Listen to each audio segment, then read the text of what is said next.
Starting, and I think we are okay. We are live. I'll just get the chat. Woo! Saturday Night Live, folks. And What's okay, up? guys, welcome to another Saturday night stream, or Sunday for me. This is a very special stream today. It's kind of being long awaited. We're going to be doing our top 20 favorite movies of 2018. This has become like a tradition for the four of us anyway. We've done it the last couple of years, and we're looking forward to doing it again. So, yep, some of the guests joining me today is the man Adam, MFourMovies. We got the man, the myth, the legend, John Steele, and the man with many names. I'll call him VuduMagic for this one. So there we go. How's it? So, yep, guys, we're going to each go through our lists. Sexy Monkey's in the chat already, Sasha. So nice to see you, man. And yeah, we're going to go through our top 20. Then at the end of our top 20, we're going to go through some honorable mentions. So that'll take us some time. Sexy Monkey have a wrench?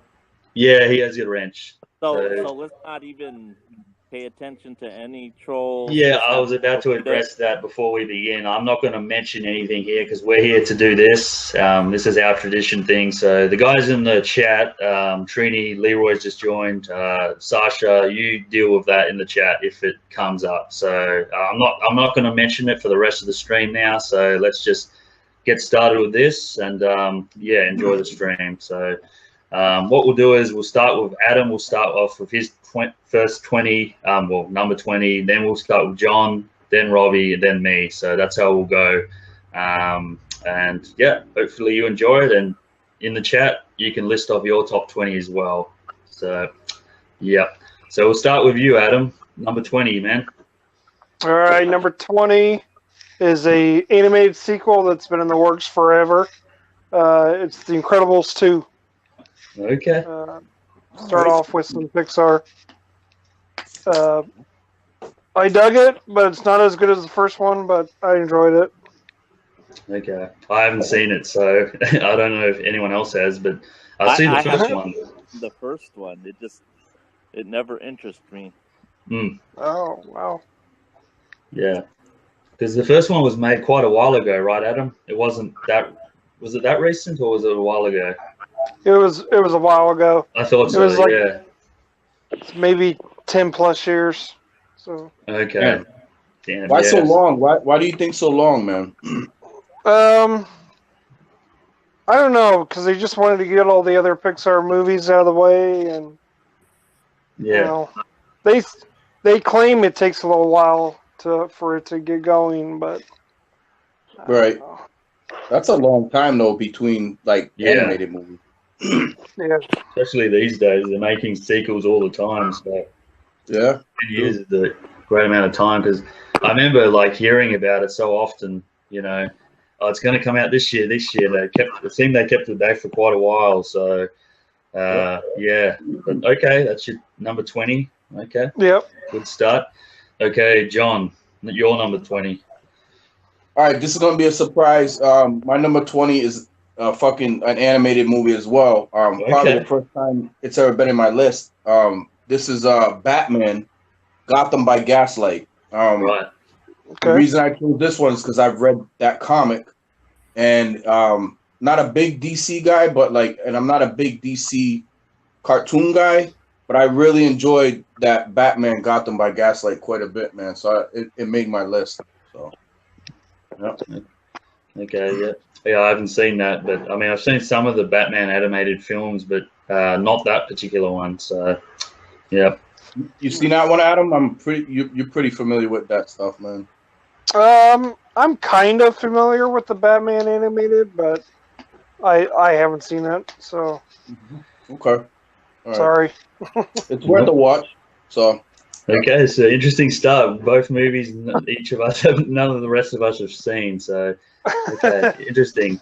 Okay, we'll go to Robbie now. Number 20 for you, sir. Number 20. This just got recently added. It was kind of a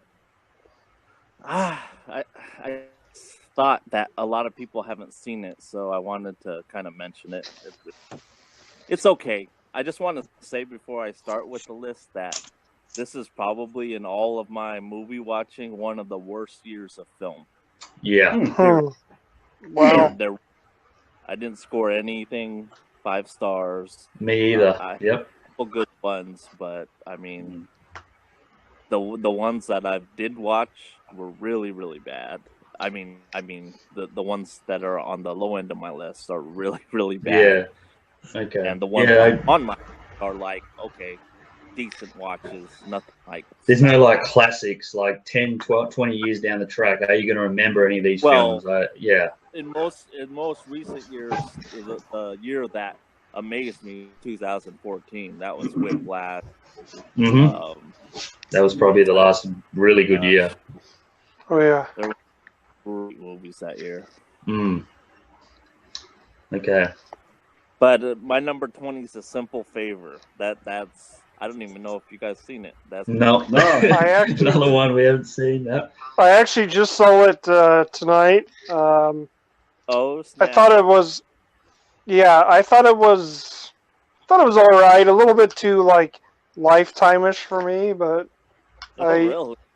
Yeah, I liked it, kind of. Okay.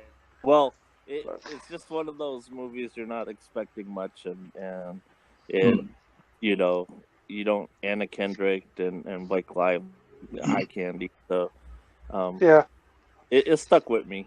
I mean, I was curious to see how it ended, and I think it did a decent job at the end. Okay. So yeah, I haven't seen that one either. So that's 3-0 to me. I meant to watch that one too. It seemed like I did mean to watch that one. I didn't get to though. Yep. By the end of this stream, John, we'll probably added another 20 movies to our watch list. I know, man. Okay, so number 20 for me, I think we've all seen. I'm not sure about Adam, but the rest of us have seen this movie, and I think this one will probably. It might rise in my rankings because I've spoken to John a lot about this film. He's kind of filled me in about the character, one of the characters in this film, and that is The House That Jack Built, directed by Lars von Trier. And I really enjoy like serial killer films. I always love that sort of genre and getting into the mind of the killer. And as I said, John's explained a lot more about one of the other characters in the film. I don't really want to spoil too much because if you haven't seen it, you won't know what I'm talking about. But yeah, I thought it was really good. Like Matt Dillon was perfect in that role, very creepy yet sort of charismatic. And yeah, I thought it was good. Lars von Trier, of course, you're always going to get that sort of in-your-face, gritty type of stuff. And yeah, I think with a couple of more rewatches, or at least another one, this may go up in the ranking. But as it is now, it's number 20. And yeah, I enjoyed it. Oh, we lost Robbie. Oh man. I rented that for my brother on Vudu when I was on vacation. He saw it because he's into serial killers and all that. Yeah, but I didn't get a. Don't know if the rest of you got it in your list or not. If you, that's the other thing we'll start on. If you do have it in your list, I'll leave it up to you to speak about it later. Because I'm sure we're going to get movies that we've got the same. So, yeah, overall it was good. But number 20, so The House That Jack Built. So we'll go to 19 now with Adam. Okay, so I got 19. It's a kind of a guilty pleasure, I guess. I don't think too many people have been talking about it too much. But, you know, Netflix does their movies as well as TV series. And this one is from the Workaholic guys, Game Over Man. Okay. It's a very, very unappreciated comedy, but I just think it's one of the best comedies of the year, and it's good stuff. I liked it. So. Yeah, I haven't seen that one either. Yeah. It sort of got lost in the, as you said, translation, as far as not a lot of people heard about it or just sort of passed by kind of thing, right? Yeah, and it's also because it's Netflix. There's not going to be like a probably not a Blu-ray release and all that. Right. So. Yeah. Although they are starting to bring some of those movies out on Blu-ray. They're starting to do that a little bit. But yeah, I mean, Netflix movies in general are getting bigger and bigger anyway. So I think you'll see that happening. But okay, game over, man. Yep. Okay. This is gonna be fucking mind blowing, Adam. And you're either like some long lost fucking fourth or fifth illegitimate cousin to me or something. But same dude from that movie that you're talking about, but another movie that he was in called When We First Met. Yeah. Also a Netflix film. Basically, like a romantic comedy with time travel. It's like boy meets girl, loses girl, gets girl again, but has to do the time travel thing. It's a cool way that they track time travel as well. And then basically, not to spoil it, but like if you've seen it, it kind of doesn't end up what you think's gonna happen. But it was a cool little romantic comedy, man, and I really dug it. So I got that at 19 for me. Yeah, man. I've seen that one, John. Wow. Yeah, and it was I've like seen it too. easy watch. It was an easy one. It's, one of those movies. I mean, if you're with your partner or whatever, you'd easily watch, or a date or something like that. I didn't mind that one. It's not in my list, but yeah, it's not the worst. Yep. So that's your 19. Okay, back to Robbie there, number 19. Number 19, I don't think hardly anyone watched this film, but I was surprised by it. I really enjoyed it. It's typically not really my type of film, but in a way it is. I don't know if that makes sense, but it's called Alpha. Oh, I've heard of that one. Yeah, the wilderness guy, right? Yeah. So that's the part that I like, but I'm not all into, like, I guess you could call it a pet, kind of like a friendship, man's best friend kind of story. But it caught me off guard. No one was talking about it, but I just checked. Whoever watched it really liked it, and it's a good adventure movie, good survival movie. Okay, interesting. Well, what was it, Jace? That Robbie said? But he said Alpha. It's called Alpha. Oh, Alpha. Okay. Yeah. Okay. It's funny because I kept passing that up when I was looking at all the streaming movies, because I did see it on your list pretty high. So yeah, it sort of looked not bad. Even when I saw the trailer of it, I think a while back, it looked not too bad at all. So yeah. It started with the kid from Let the Right One In, the American. Oh, okay. Yep. Right. Okay. Cody McPhee. Yeah. Okay. That's an interesting, good choice. I'll have to check that one out, I think. Okay. Another one Jake hasn't seen. Yeah, well, so far, we're all, which is actually a good thing. This is what this is about. So that's actually good.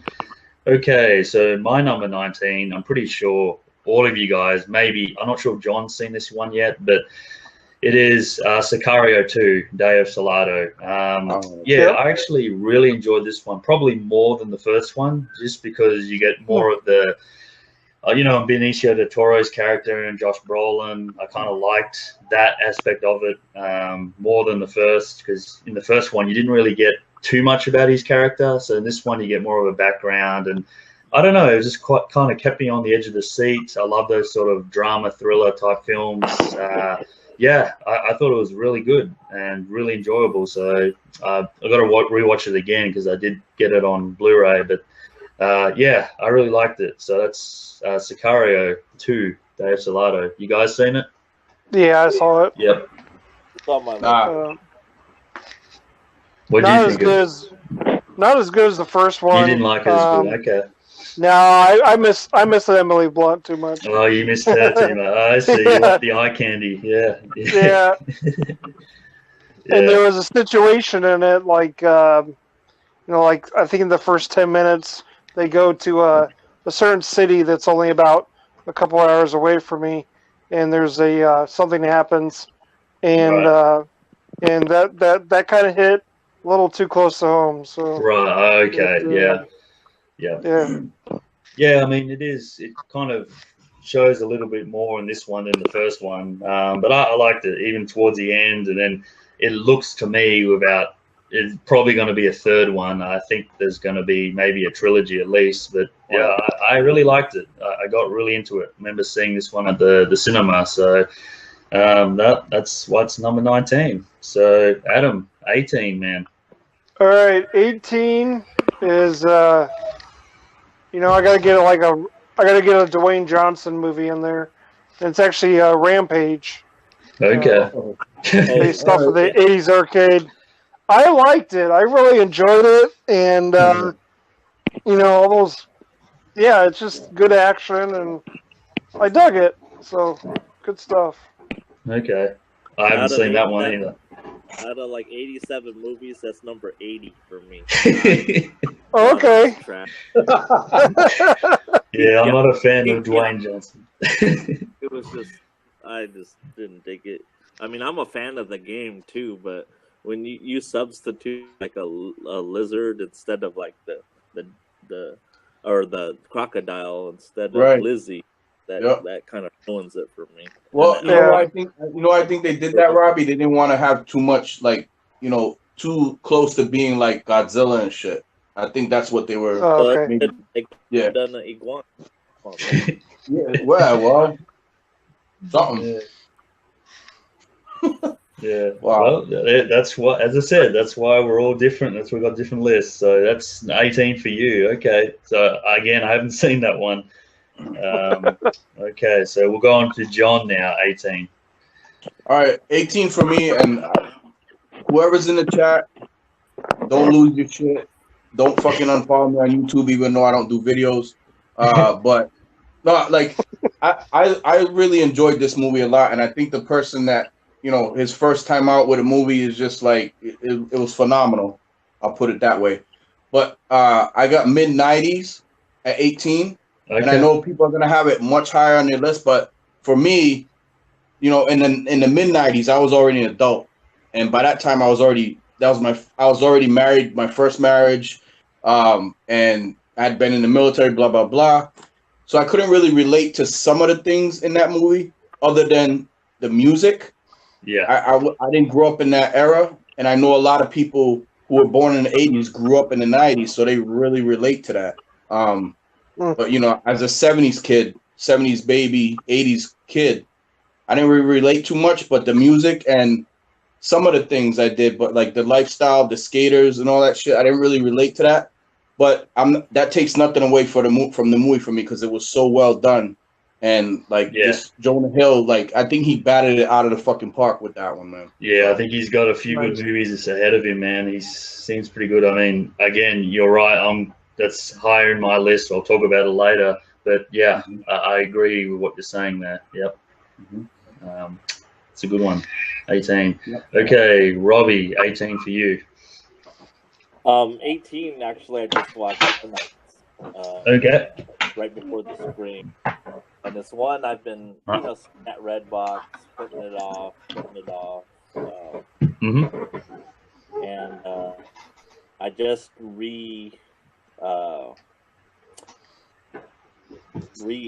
do you call that? Resubscribe to the Netflix where they mail you Blu-rays, just because. Okay.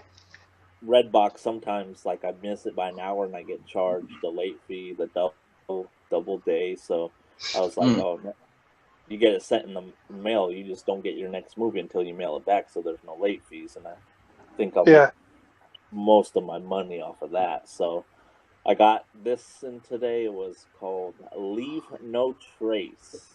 Oh, I've seen that. Yeah, Ben Foster. So yep. It's not action-packed. It's more of kind of a relationship, survival. Yep. But by choice. It's a father and daughter that want to live off the grid in the woods. And I'm familiar with the territory because they shot it in Washington, half the movie in Washington, half it in Oregon. Okay.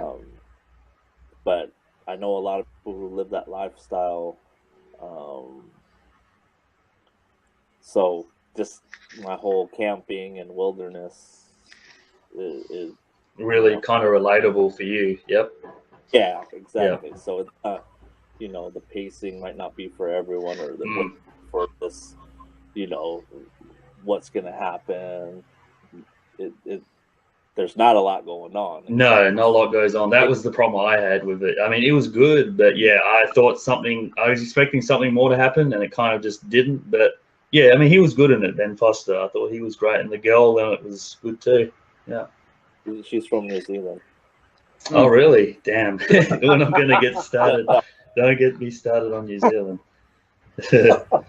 But no, that's I always like Ben Foster. So any movie he's in, I always watch. So yeah, okay, it's a good one.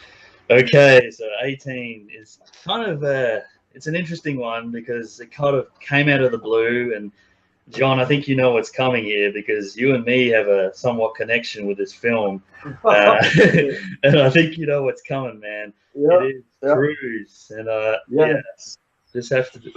There you go, man. There's fantasy girl for you.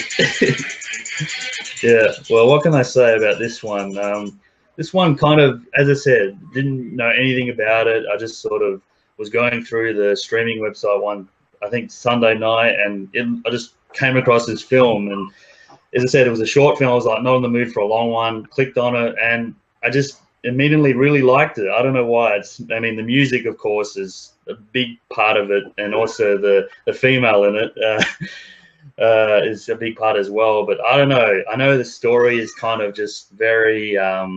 It's not that complex or anything like that. It's more of just a romance story. But I don't know. I just really liked it, and I know John would probably like it for different reasons because it sort of took him back. I think he was telling me to his time, but for me, I just kind of got into it, and it's one of those underrated ones for me this year. I know we've talked about that already. That one, Cruise, is the one that sort of came out of nowhere. Yeah. Mm-hmm. Yep. Yeah, the soundtrack amazing.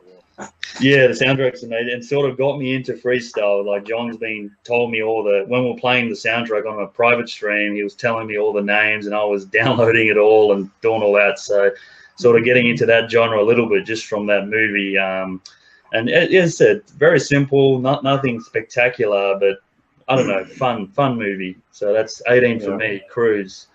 Yep. Okay, Adam, back to you, man. Number 17.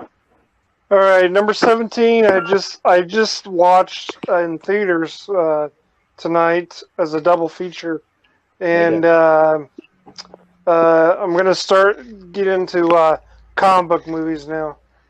This one is another animated, and it's Spider-Man Into the Spider-Verse. Okay. This was very if you remember growing up with the 90s Spider-Man series on Fox, it's very reminiscent of that. It's just really great animation. There's not much, the story wasn't amazing, but it's also from the writers of the Lego movies. So if you're not really a big fan of those movies, you might not have too much interest in it, but it's got a good amount of characters and villains and all that. So I definitely recommend that if you're a Spider-Man fan. Yeah. I know a lot of comic book guys from Hawaii at the local comic shop. They have a podcast.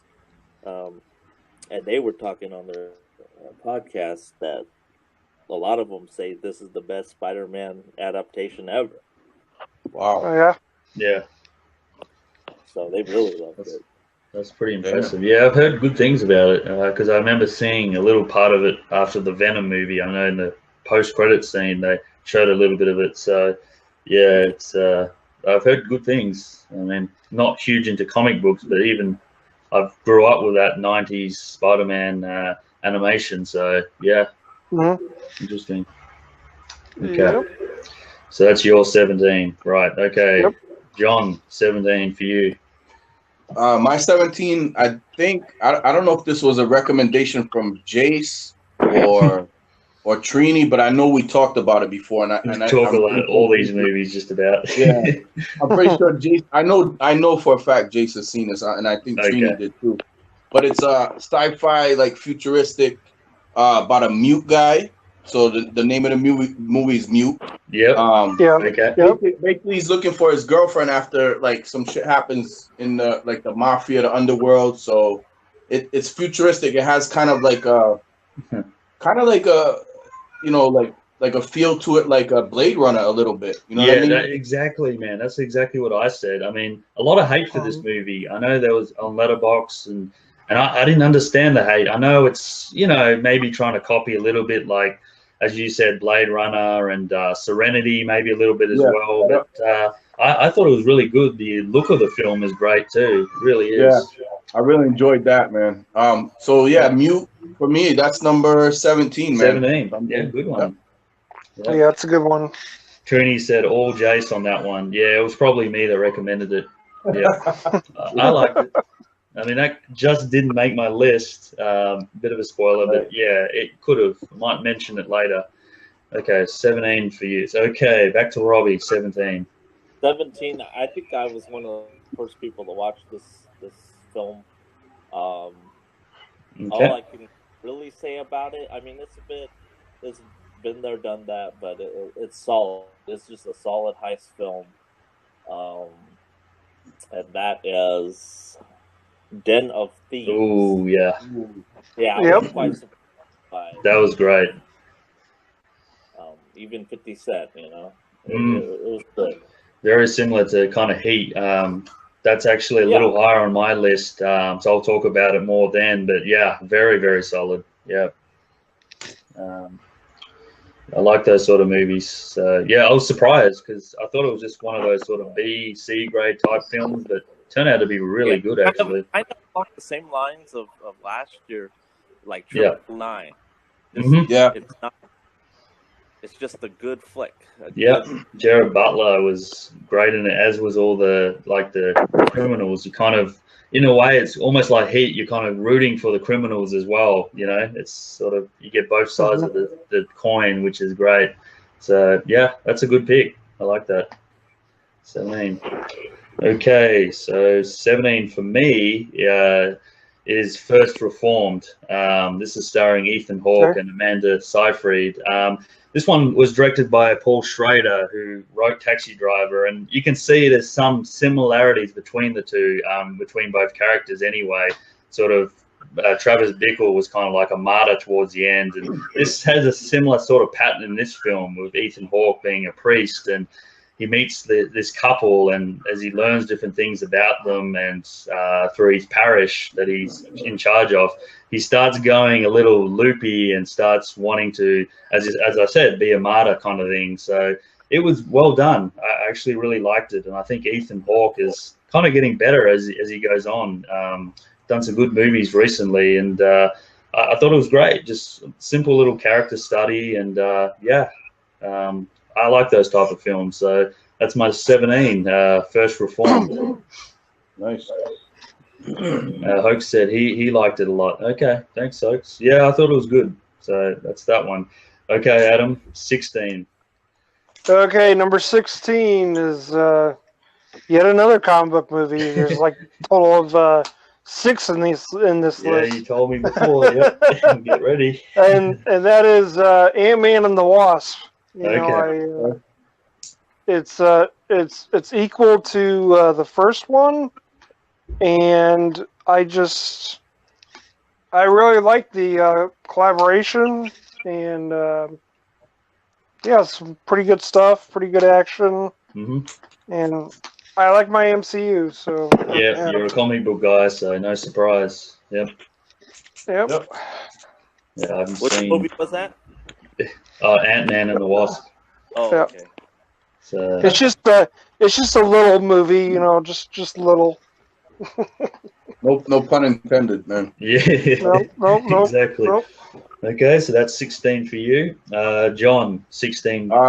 16 for me is a comedy, just a fun comedy. I basically gave it like a 3.5, and that's Game Night. It's a different type of comedy.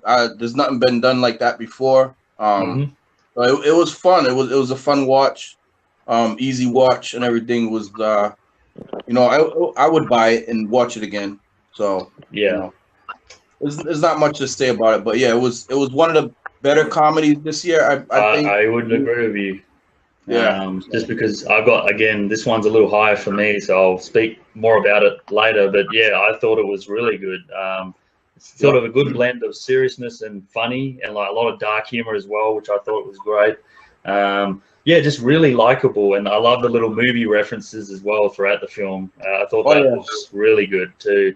Jesse Plemons' character especially, I liked the neighbor. He was great.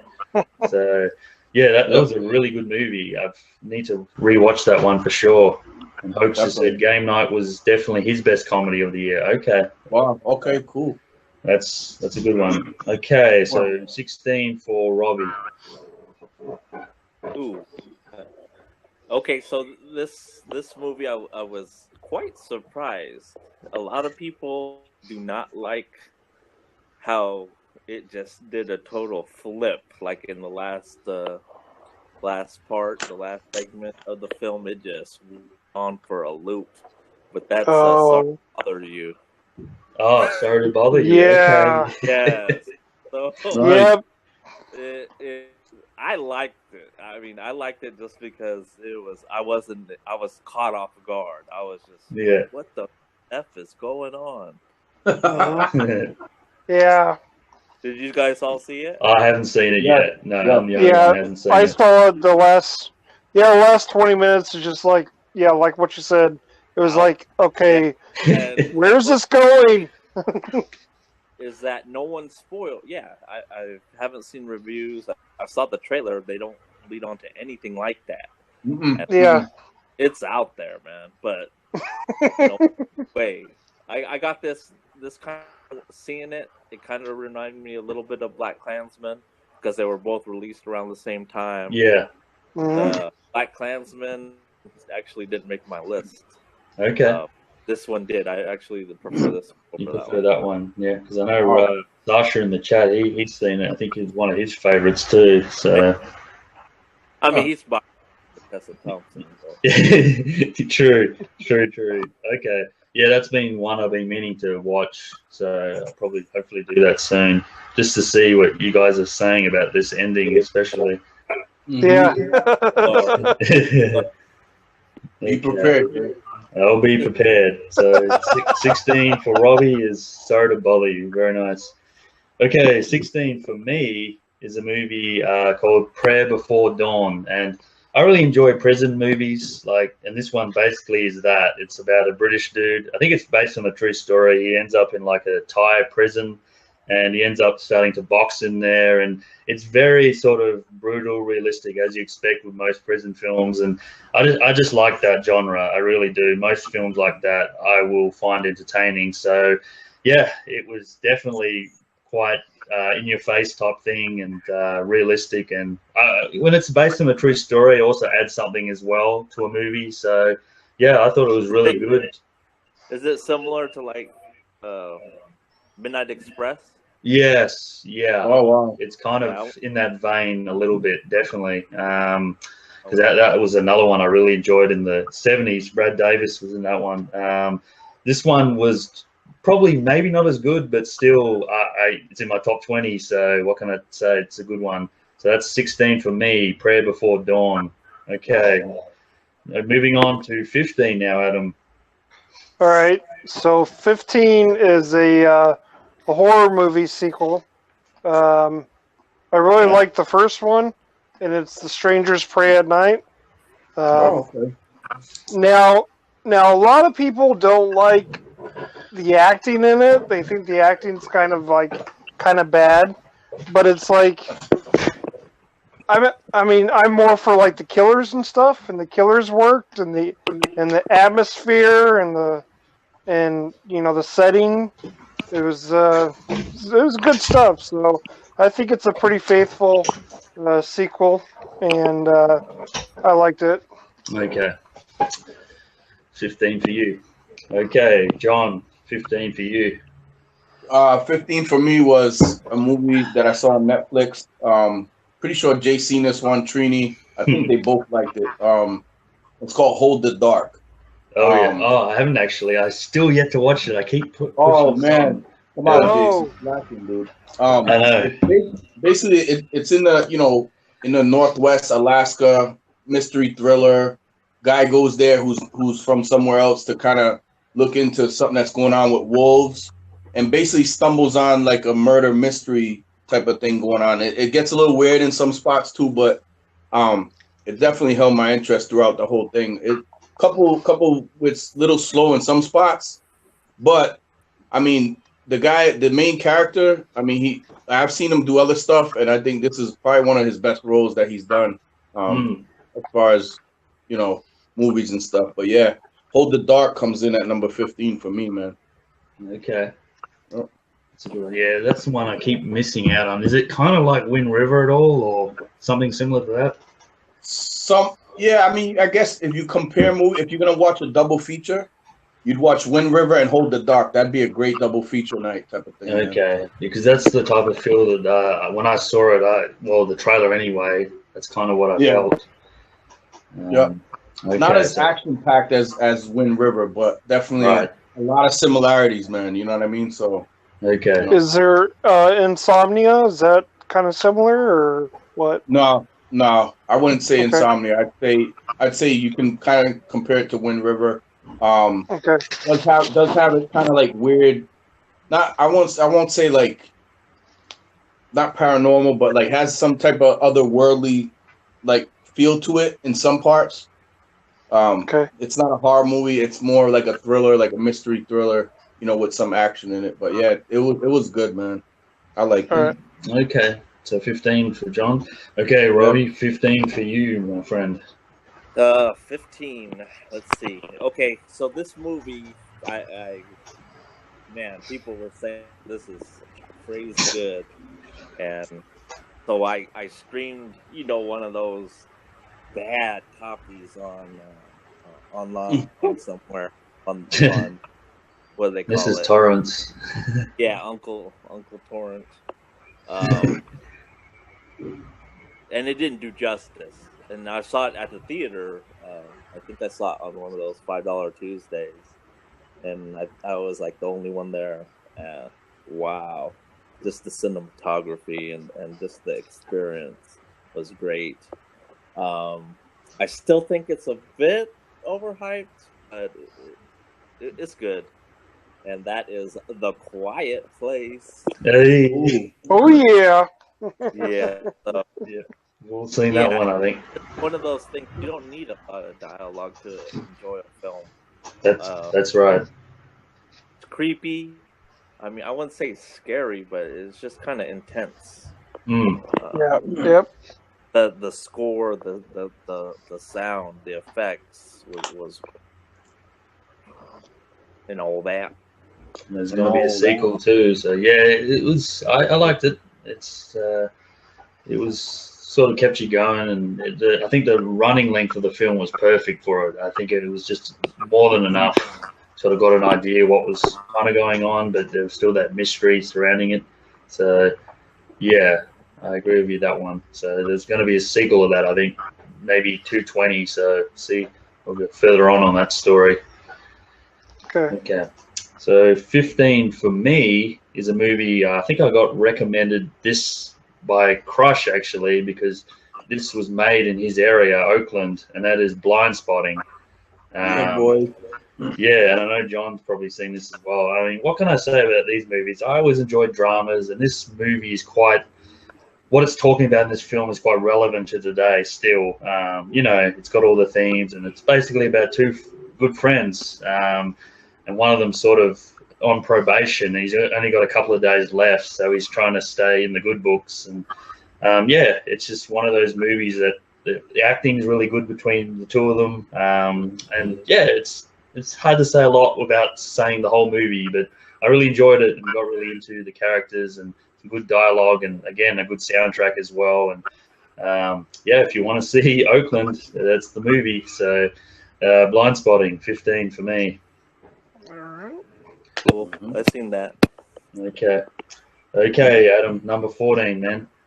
All right, 14 is one of my favorite DC characters, and he's I'm more Marvel, but I'm very centered in on this guy when it comes to DC, and that is the underappreciated Aquaman.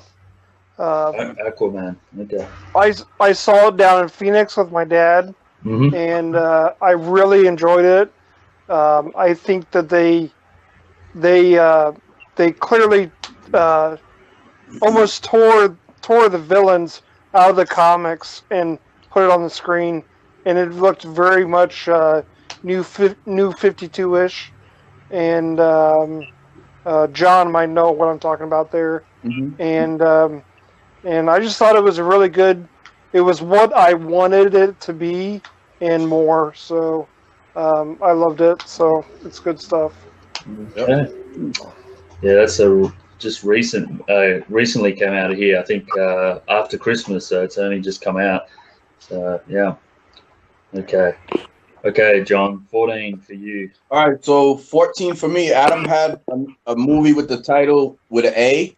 I also had a movie that begins with A, which is funny, and that is Annihilation. I knew it. So everybody's probably seen it by now. You know, it's sci-fi. I like that it's women led. You know, that like nothing like something like fucking the new Ghostbusters that came out. This is actually a women led film that works. You know what I mean? It worked well. The dynamics and everything. It's a bit confusing in some parts, especially the end. It's kind of like, for some people, it's like a second watch. They're like, "Oh shit, I had to watch it twice to get it." Which I can see that, but it's a really fun film, and I think I haven't seen anything like this before. As far as this type of way that they spun the sci-fi, genre a little bit. So. I liked it a lot, man. Annihilation, that comes in at like 14. The last 20 minutes or so when they're in that cave is so intense, and it's like, wow, what's going on here? And then that whole kind of twist or little ending is like, okay, you know. It kind of leads you to believe, is there going to be more to it, something else, like another one maybe, hopefully, you know what I mean? So we'll see. Yeah, it didn't, like, from the beginning to end, I didn't see what was going to happen. Like, it's kind of kept you on the edge of the seat. I think the only problem why that didn't probably make higher for me is because it came out so long ago, so I've kind of probably have to watch it again. It could easily probably jump in top 20 just because came out probably in February or March, didn't it? So yeah, really It's early. been so long since I've seen it, but yeah, it is a solid film for sure. Okay, 14 for you. Okay, Robbie, 14 for you. Right. So, if I didn't have this in my list, I'd get a lot of hate by a lot of people.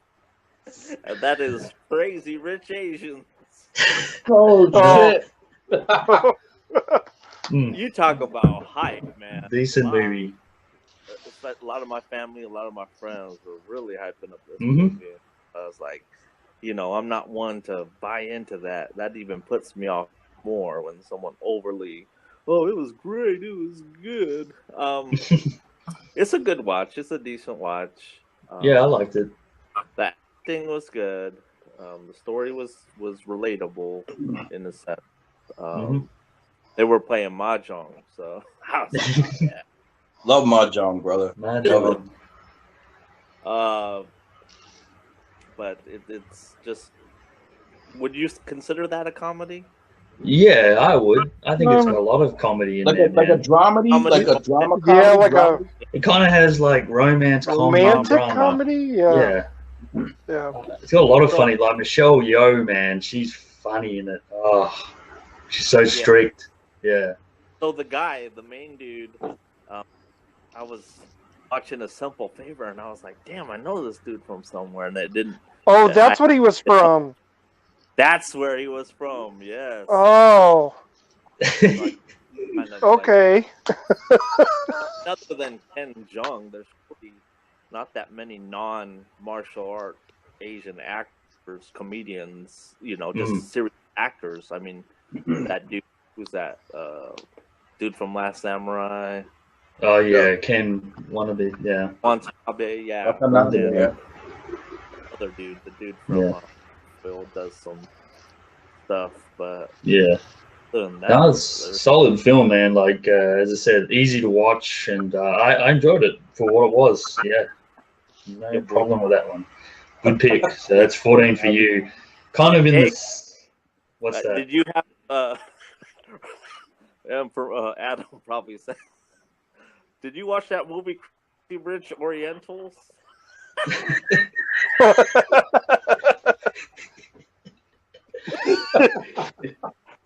Is that one of those? Is that one of those like directly?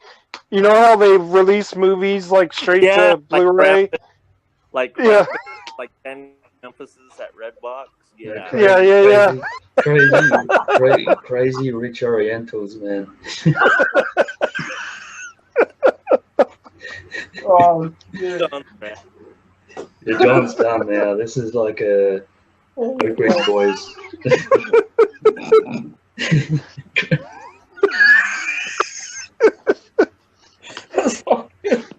Oh, he fucking compared it to Krampus like that straight to video shit, man. Filthy Rich Oriental shit. Oh man, okay. I'm keeping composure, guys. Sorry. I'm trying to. Okay. My number 14, kind of, I guess, in a similar vein. Like a lot of people I know like this movie, and it's either you like that type of music or you don't, or you like the actual artist or you don't, and that is Star is Born. I enjoyed this film. It's typical film, kind of in the vein of La La Land, I guess, in a way. Sort of two artists meet up and they fall in love and stuff. And, the songs have been so popular, and Lady Gaga's mainly a pop artist, but in this film, she kind of does different type of music. And this film's been remade like what, 3 or 4 times? Yep. So everyone knows the story, and there's nothing much more to say, but I enjoyed it for what it was. It was a pretty good cinema experience listening to the music. And yeah, I thought Bradley Cooper was really good. I think it was his first movie he directed, one of his first, and also starring in. And it seems like it's going to get a few awards, which I don't really care about the awards much thing anymore. But hey, it is what it is. 14, Star is Born. I really wanted to see it in the theater, but the day that it moved out of the theaters, just the day after that it moved out of the theaters, I went to go see it, and it wasn't there anymore. Yeah. Oh man. But I typically don't like musicals. But last year, The Greatest Showman, and I was really caught off guard by that. Yeah. Well, this one is like good blend of there's obviously music and song, but there's a lot of story too. It isn't really just sort of, it's kind of a lot like Johnny Cash movie, Walk the Line. It kind of has that similar vein to it. And that's, to me, that's a lot better movie than this, but similar kind of feel to it. Star is Born. So that's 14. Now we go move on to 13. Adam. All right, 13. 13 goes to pretty much everybody's childhood, and that is Christopher Robin, about Winnie the Pooh and stuff. I just watched that. Yeah, I really enjoyed it just because of all the voice acting and stuff like that, and you kind of, like I said, you go back 20 years, 30 years, and it's it's just characters that are memorable, and when you put that kind of like a hook type theme to it, where you got the adult version of Christopher Robin, and he's forgotten all those Winnie the Pooh characters, and how they just happen to come back into his life. And just good stuff, and I found it actually pretty funny. So, yeah. Okay. Adam, do you think that this works better than some of the other live action stuff that they're coming out with for Disney, or what? Yes, because it would have been a whole lot different if they would have made all the animal characters like even more realistic. They were still kind of like puppets and kind of. But in comparing to like next year's like Aladdin and Lion King, I mean you have that. I mean those are going to be kind of. I don't know if those are going to be hit and misses or what, but I'm not too sure. But yeah. Okay. So this is much like Pete's Dragon when that came out like last year, I believe. I actually really liked Pete's Dragon and stuff like that, and so it's about the same. So. Yeah. Okay. I was thinking that too, man. Okay, that's your 13. Okay, John, your 13. All right. Jason fucking Trini kept getting on me about watching this movie. I mean, they must have told me about this movie like fucking over 20 times, and I'm glad they did, and I'm glad I finally got to watch it. This guy in this movie, if I had gotten out of the military and been single, this would have been me. This is like no bullshit. But it's you were never really here with Joaquin Phoenix. Oh yeah. He's a vet with PTSD, tracking down pedophiles and being a vigilante, and just like I was fucking sold. I mean, it's a little weird in spots. I mean, there's some type of little bit of weirdness to it, but and a little bit disconnectedness to it as well. But that's I think has to do with the story, and as far as him with the PTSD and him being disconnected to the world. Yeah, very disturbed character. Yeah. It was just like I think he did a fucking phenomenal job in that role, man, and he really sold it. I was sold. He sold it for me, man. I liked it quite a bit, man. I really liked it. That one's. It's got a crazy ending to it. Yeah. Yep. I'm gonna get on for that. Joker. What's that? Is that a rumor, or is he the new Joker? He's the new Joker. Yeah, that's definitely going to be happening. Yep. So Joaquin is going to be doing something that he doesn't normally do. He usually does those sort of indie art house type films, something more mainstream. I'll talk about that one a little later because that's very high up for me. So I like that one.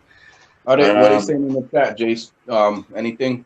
Just Trini and Sasha and Hoax and everyone just talking normally. Yep, nothing. All right. No trouble. Okay. Robbie, 13. Number 13 for me, sequel. I actually thought it was just as good as the first one. That's Equalizer 2. I really enjoyed it. Okay. Just good action. Just Denzel for his age, still a badass, man. But I just, I like that it didn't just on the first one. It kind of just stuck with Chloe Grace's character. Yeah. This one it helped a lot, and it was a lot of different kind of storylines. Helping different people. Yeah. Exactly. So I love those type of characters. Denzel, as I said, one of my favorite actors. So it's good to see him in that type of role, even for his age. So I actually been to some of those neighborhoods too in that fucking film, dude. So wow. Yeah, that's a good pick for sure. Okay, so that's 13 for you. Okay, 13 for me was another one that I kept seeing on Letterboxd, like people rating it really highly and people watching it and stuff like that. So it always interests me, these type of films, and that is Searching. Very relevant day and age with people, social media, and people using Skypes, Facebooks, Google Hangouts as we are here, and all that type of thing. So very relevant to today's times, and it was just a really solid movie, even though the whole film is basically like on a computer like we are now. It kept me on the edge of the seat. And then the twist kind of towards the end, I didn't really see coming. In all honesty, I didn't see that. So, I really enjoy those type of thrillers that sort of, you think it's going one way, then kind of goes a different direction, which this film definitely did. So I actually bought this one on Blu-ray a couple of days ago in the post-Christmas sales because I really want to see it again and see if it holds up after you sort of already know what's going to happen. So, really good. I really enjoyed that one, and that's why it's 13. So searching.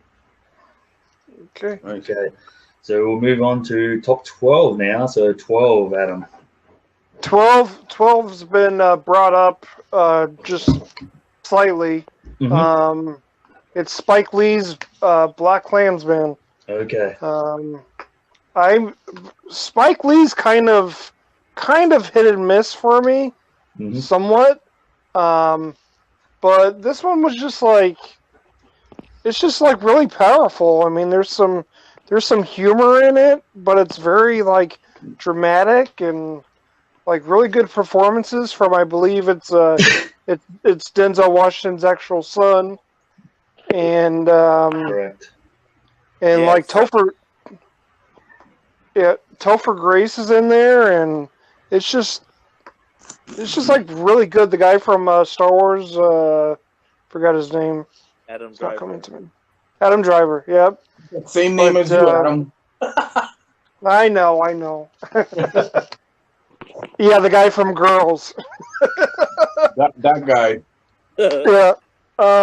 But yeah, it's a really good biographical type movie for history, and it really ties in well at the end to what we're going through in the past couple of years. So, but yeah, Okay. it's good.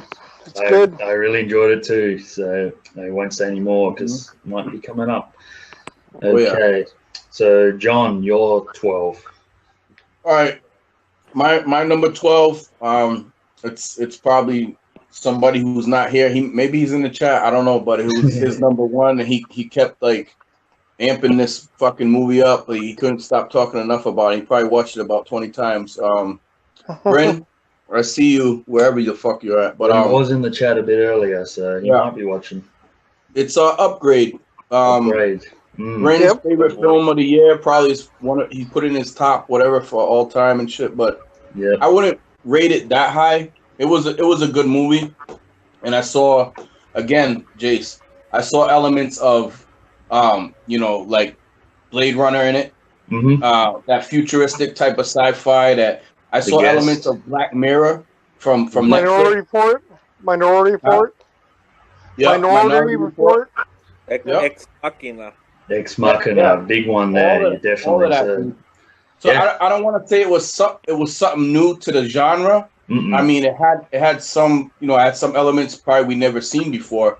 But basically, it's a guy who becomes superhuman after being implanted with this chip or whatever, after being fucked up by the robbery or whatever it was, the mugging.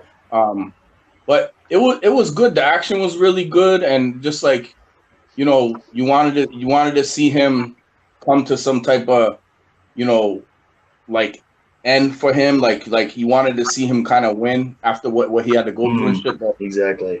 Yeah, I put that at my number 12. I'd watch it again, definitely. As I said, it's one of those films, you just said it there, it's been done so often, but it does that really well. That's what I thought. I mean, it's, again, I might bring it up. I'm not going to spoil my list, but yeah, I thought it was done well. So, okay, so that's 12 for you. 12, Robbie now. Yep. So, I am shocked that Ace has not seen this film or even is interested in looking it up if he's heard about it. But I remember streaming the original with Jace on the live. Oh, I know what's coming. Yeah. Yeah, that's Papillon. Papillon. Oh, wow.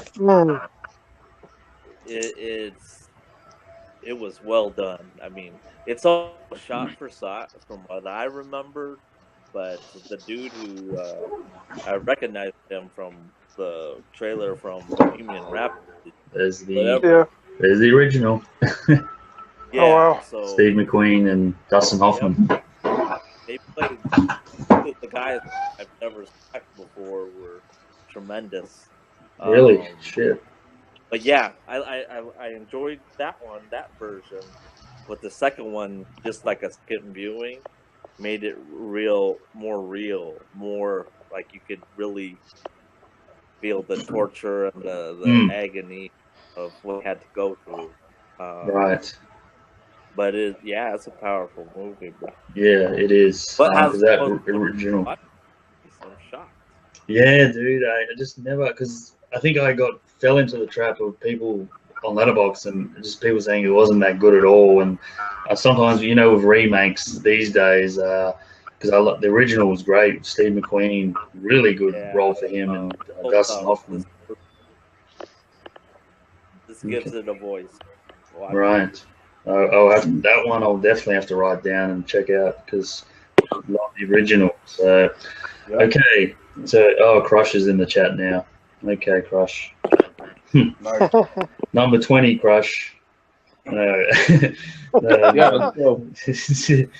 Number 12 has already been mentioned by John, and that's mid-90s. I only watched this one last weekend, and I really liked it. I said I was born in early 90s, 1990, sorry. And obviously different kind of childhood to this, but I thought it was just really solid. I thought all the characters were really realistic, and just something really engaging about it as well. I don't know. I liked even, what's the dude's name? The brother, who's quite a well-known actor now. He's Lucas Hedges, who was in Manchester by the Sea. He's really coming up now as an actor. He was pretty interesting as a brother, and the actual little dude who is actually a good skater, apparently. I think Hoax was telling me about that. It was kind of interesting that he was so bad in the film, but yeah, it was great. Great sort of coming of age type film, with a group of friends and just hanging out like you would when you are growing up. You hang out with your friends and get in trouble and all that type of thing. So yeah, very solid. So that's mid-90s at number 12. Okay, Adam, number 11, man, before our top 10s. Yep, number 11 is a pretty popular horror movie this year, and that is Hereditary. Hey, I thought that was coming. Very, very independent and just great, cinematography.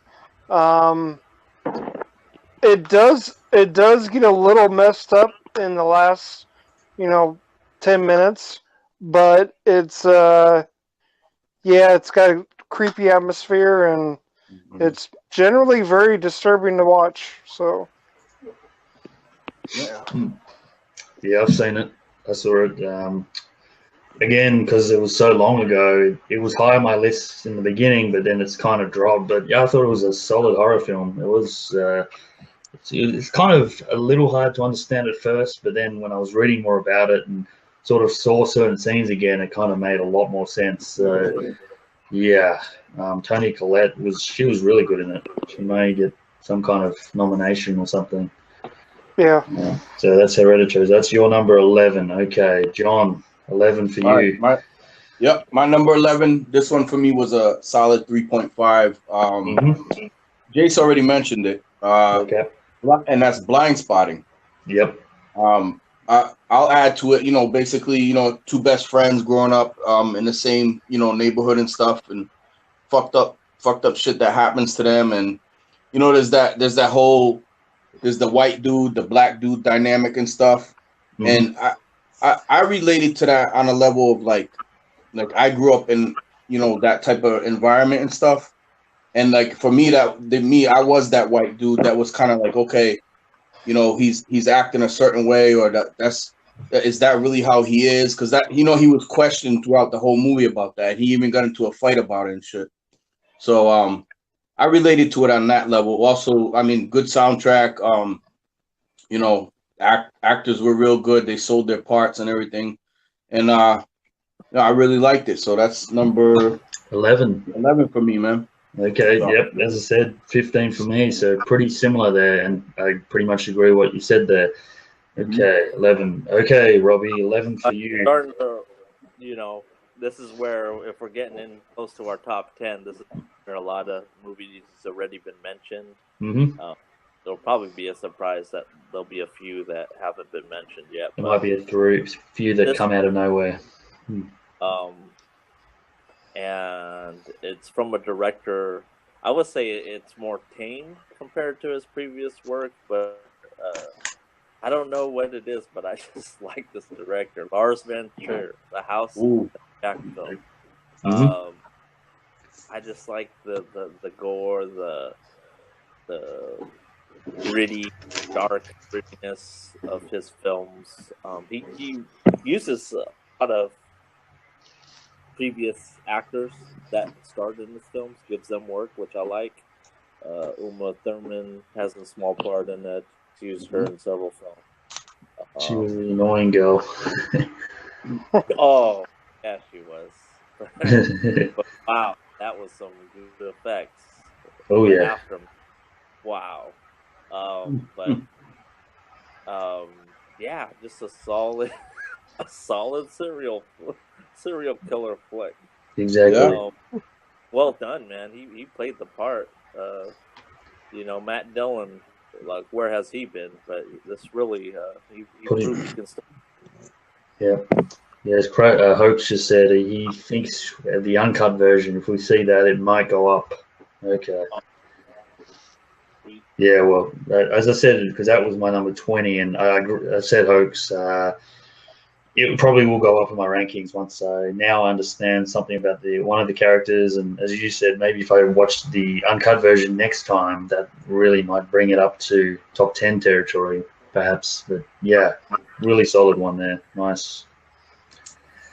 Okay, so before we get on to our top 10s, number 11 for me is a film that not a lot of people talked about. It sort of came out of nowhere and sort of came and went type thing, and it's called Hot Summer's Night.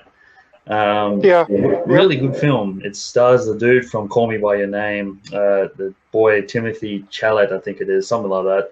Also, the girl from The Guest and It Follows is in it. And Thomas Jane. Really good film, really solid film, and I love the style of it. It kind of has that sort of, that nighttime feel. The soundtrack's there. These guys are like, he's just a guy who's on summer holidays. He ends up being a drug dealer with his friend, and then falls in love with the sister of his friend, and it's sort of like he's trying to like have a different identity, I guess you could say. He's kind of a nerd at the beginning, and he's sort of out there, and then as he gets into this world of drug dealing, he sort of realizes how dangerous it is. And the actual dude from Place Beyond the Pines, one of the guys, is the villain in it, Emery Cohen. It was good. It sort of came out of nowhere for me, and I really loved it a lot. The music was great, and definitely a solid film. So that's Hot Summer Night. Hot Summer's Night. Yeah, it definitely had an awesome soundtrack. I saw that. And it's good. The mood of the film was just really good. So, yeah, number 11. Okay, so now we're getting into top 10, guys. So this is going to get interesting. And as Robbie said, we may start listing similar titles here. But we'll start with you, Adam. Number 10. All right, we got number 10. We got an actual Nicolas Cage movie. This one is Mandy. Oh, yes. A very, very dark, artsy movie. Mm-hmm. It's kind of like a revenge, and trippy. It's trippy. Yeah. The colors in it is like totally. I mean, it's pretty. It's like if you combined like Kubrick with I don't know, Nicholas Winding Refn, I reckon, his style. Yeah, it's got his color schemes in it. Yeah. Yeah, it's sort of like, you remember in the X-Men Origins Wolverine when they when the Sabretooth kind of kills his like supposedly kills his girlfriend. Well, it's basically like sort of like that. Non-spoilers, but it's just like, it's really crazy. And if you like crazy Nicolas Cage, he kind of ups it just a little bit more. And he's very. I think that's going to be mentioned a few times in this top 10. Well, yeah, I think it could be. So, great pick, great one. Yeah. Okay, John, 10 for you, my friend.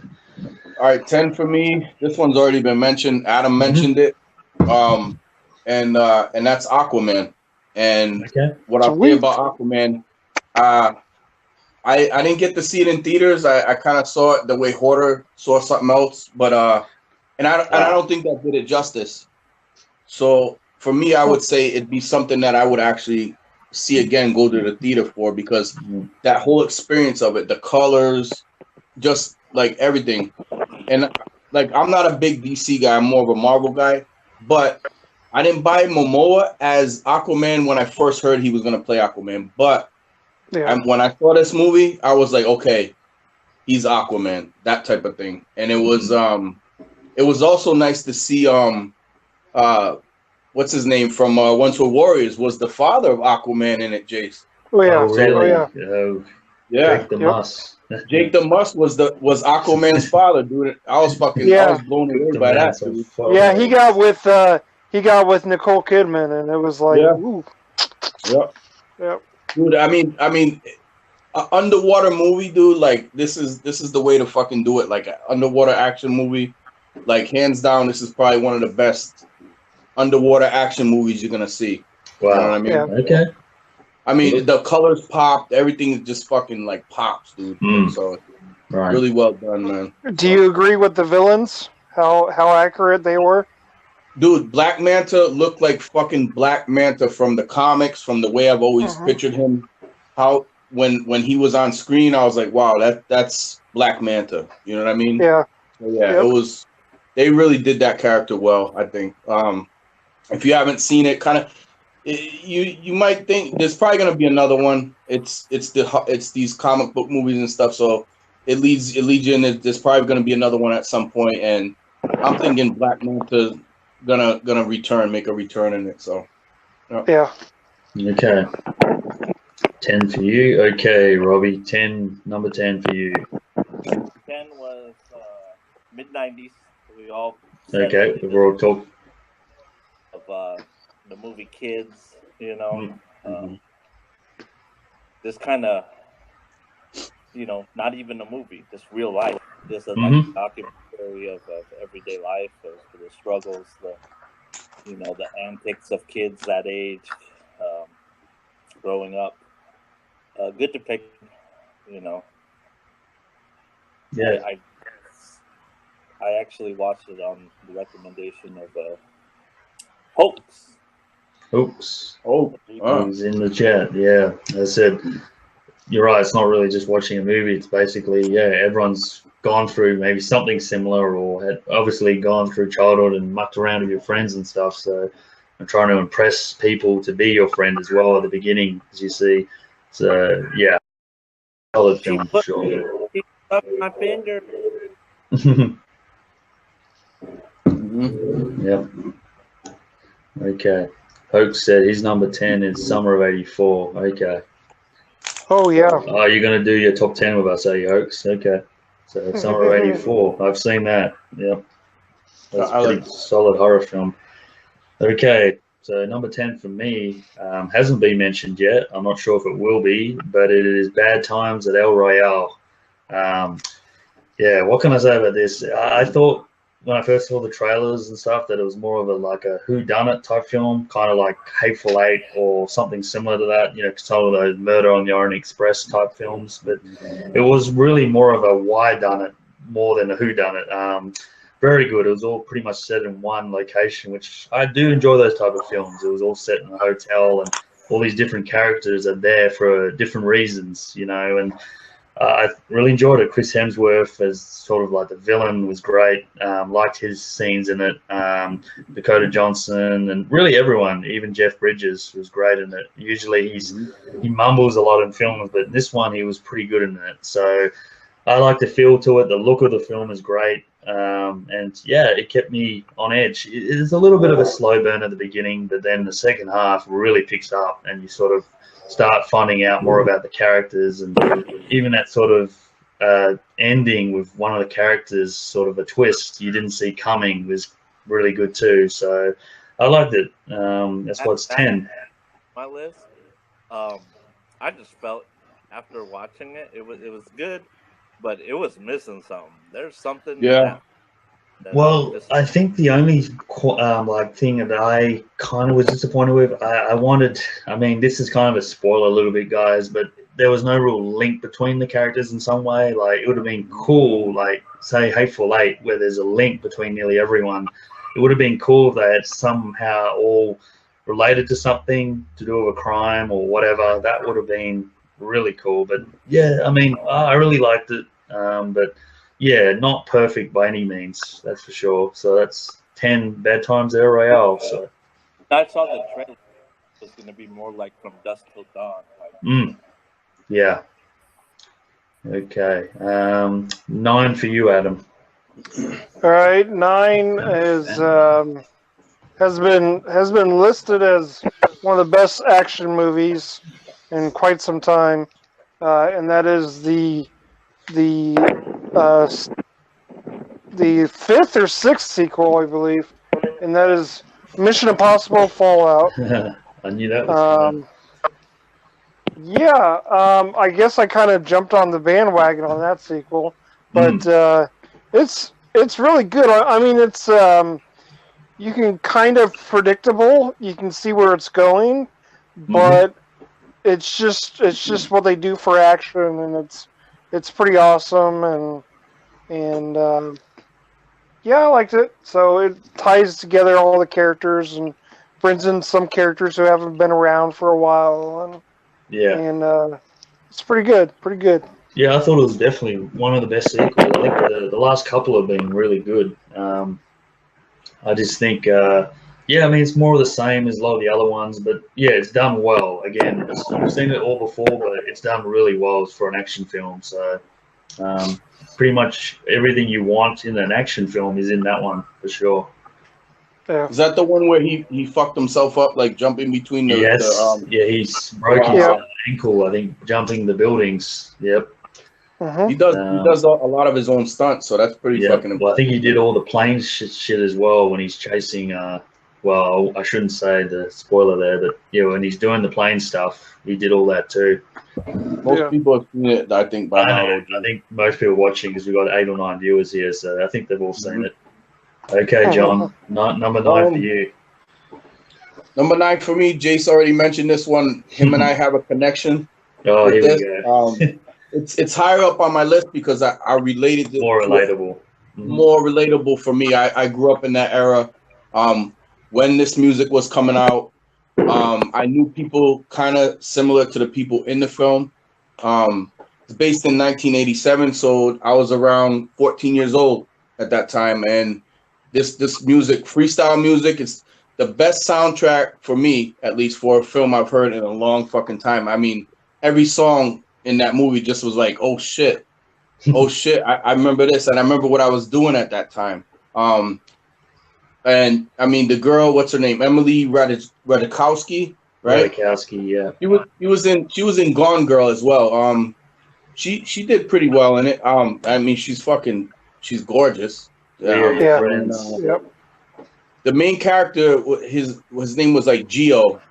So Jace, I'm gonna do a little trivia with you right now.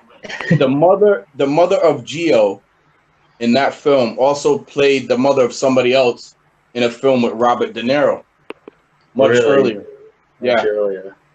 Yeah. And it's a movie we all love too. So but not to keep everybody in suspense, but the name of the actress is Catherine Naducci, and she played Robert De Niro's wife in A Bronx Tale. Bronx Tale, okay. Yeah.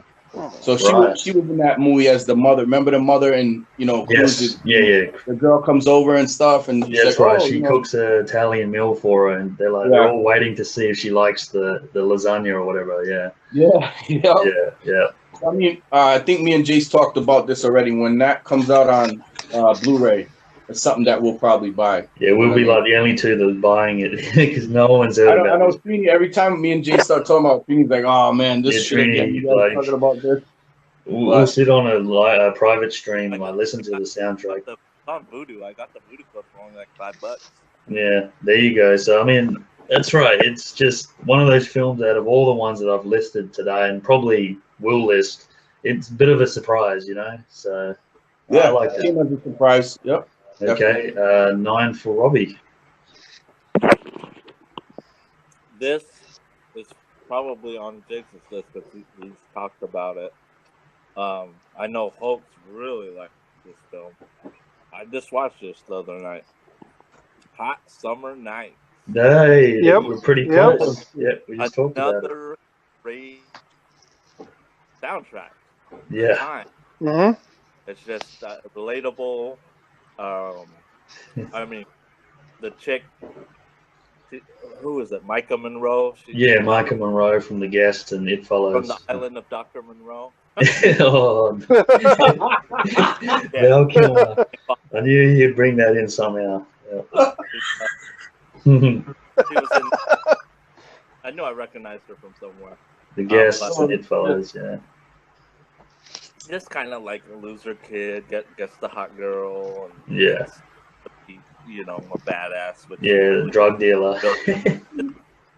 But I'm gonna have to watch this film, man. oh, you Yeah. It's pretty good. Pretty I good. told you on Scooter, what's the name of the movie? It's called Hot Summer Nights, if that's the one you're referring to. Or horror film. Yep. And I think Hoax is bad because it didn't get a Blu-ray release. Yeah, Timothy Chalamet, the boy from Call Me By Your Name, is the main actor in it. Yep. Oh, is that who it is? Yeah, that's the boy. Okay, so I'll just read off Hoax's number 9 is 8th grade. Okay. Oh. Well, All right. yeah, unfortunately, that was just more of the same. I've seen that movie the last couple of years, so it's pretty low on my list. Unfortunately, didn't go anywhere near the top. Same old type thing with female coming of age girl in high school, and yeah. But hey, we're all different. So that's that one. Okay, number 9 for me has already been mentioned, and to me, yeah, it's the best comedy of this year, and that's Game Night. Yeah, had a lot of fun with this one. We've already talked about it, so I won't say much more. Loved all the movie references to it. Great acting by all. Very funny. Love the dark humor, and yeah, I think it's one of those films that's pretty rewatchable. I look forward to seeing it again very soon because I did get it on Blu-ray. So yeah, a lot of fun. That's Game Night, number 9. Okay, Adam. 8. Number 8. We got number 8 here. Here it comes again. Deadpool 2. Hey. Just equal to the first one, but you know what? Just like Aquaman got their villains right, Deadpool 2 got Cable and Domino both right. And oh man, it's just a great sequel. And I mean, not really spoilish, I guess, but I was really looking forward to X-Force and what they did with it. I was like, okay, but yeah, it's Deadpool, so it's yeah. And the ending credits is probably one of the best ending credits like ever. So yeah, I had a lot of laughs with that in the cinema. Yep. Yeah, it was fun. Definitely. Yeah, yo. Good pick. Okay, John, number 8. All right, number 8 for me was a recommendation that I gave to Jace and Trini. I know they watched it. It's probably not going to be on anybody else's list. But like I like the more. Sometimes I like to watch the more serious. I know what's coming. Yeah. Yeah, and this was a road trip like serious comedy. That's what I would call it, and it's called The Long Dumb Road. Yep. It comes in at number 8 for me. It probably flew under a lot of people's radar. It was another one that like nobody mentioned. You know, it was probably like one of those ones that like, oh well, what is this? But if you guys watch it, I think you'll enjoy it. Has the dude, what's his name? Jason Mantzoukas. He was in Neighbors and The Disaster Artist. And the other kid, the main kid in it, Tony Revolori, was in Dope and Spidey Homecoming. He was Flash Thompson in Spidey Homecoming. So, yeah, The Long Dumb Road, man. It's just Road trip kind of movie. life type of flick, man. So I enjoyed it quite a bit. Yeah, solid road trip movie. Really, there's a lot of humor. Especially, I really think the first half was probably better than the second half. Like the first half was really good, and then it just kind of dipped a little. But it's still, I think I gave it 3 out of 5, so 6 out of 10 type thing. Fun movie. It's a fun road trip film, which I do enjoy that type of genre almost. Yep, good one. Okay, Robbie, 8 for you. So, this been that sequel. I think it's up there with the first, and that is Sicario. Hey, yes. Yeah. Soledado.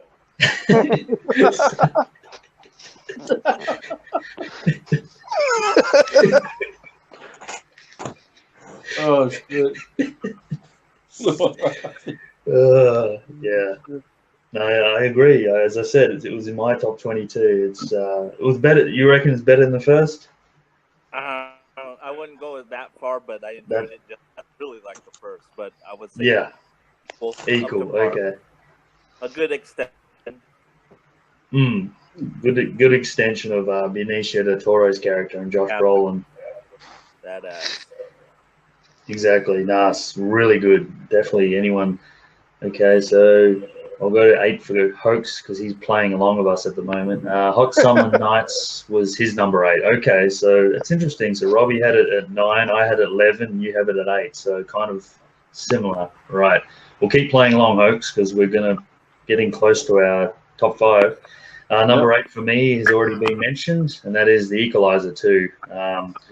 I love these type of characters. You know, it's John Wick, you could pretty much put in the same bag. But yeah, Denzel, one of my favorite actors of all time. Always enjoy his sort of performances, and I love like the hitman type sort of assassin characters. And yeah, this is just more of the same as the first one. I actually just rewatched this a couple of nights ago, and I enjoyed it actually a lot more on the second viewing.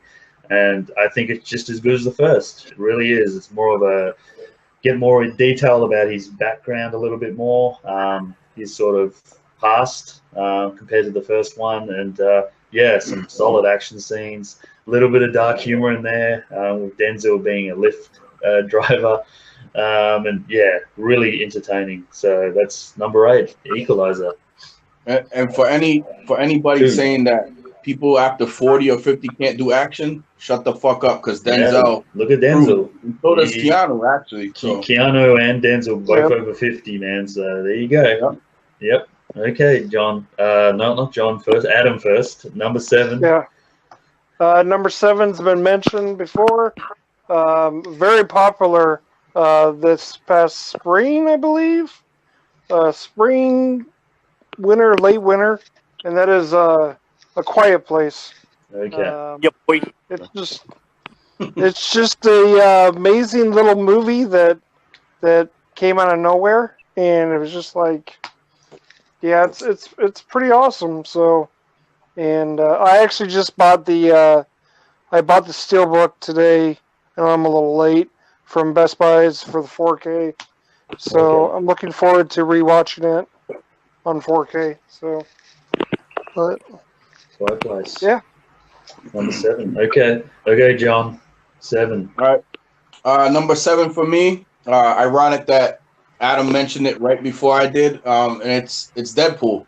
So, and I literally wrote down what he said. I wrote, when I was doing my notes, I wrote, "It's Deadpool. Come on," and then fucking, Zazie Beetz. I mean, she's easy on the fucking eyes. That'll wake Sasha up again. Yeah, I think Cable was done real well, like Adam said. Domino.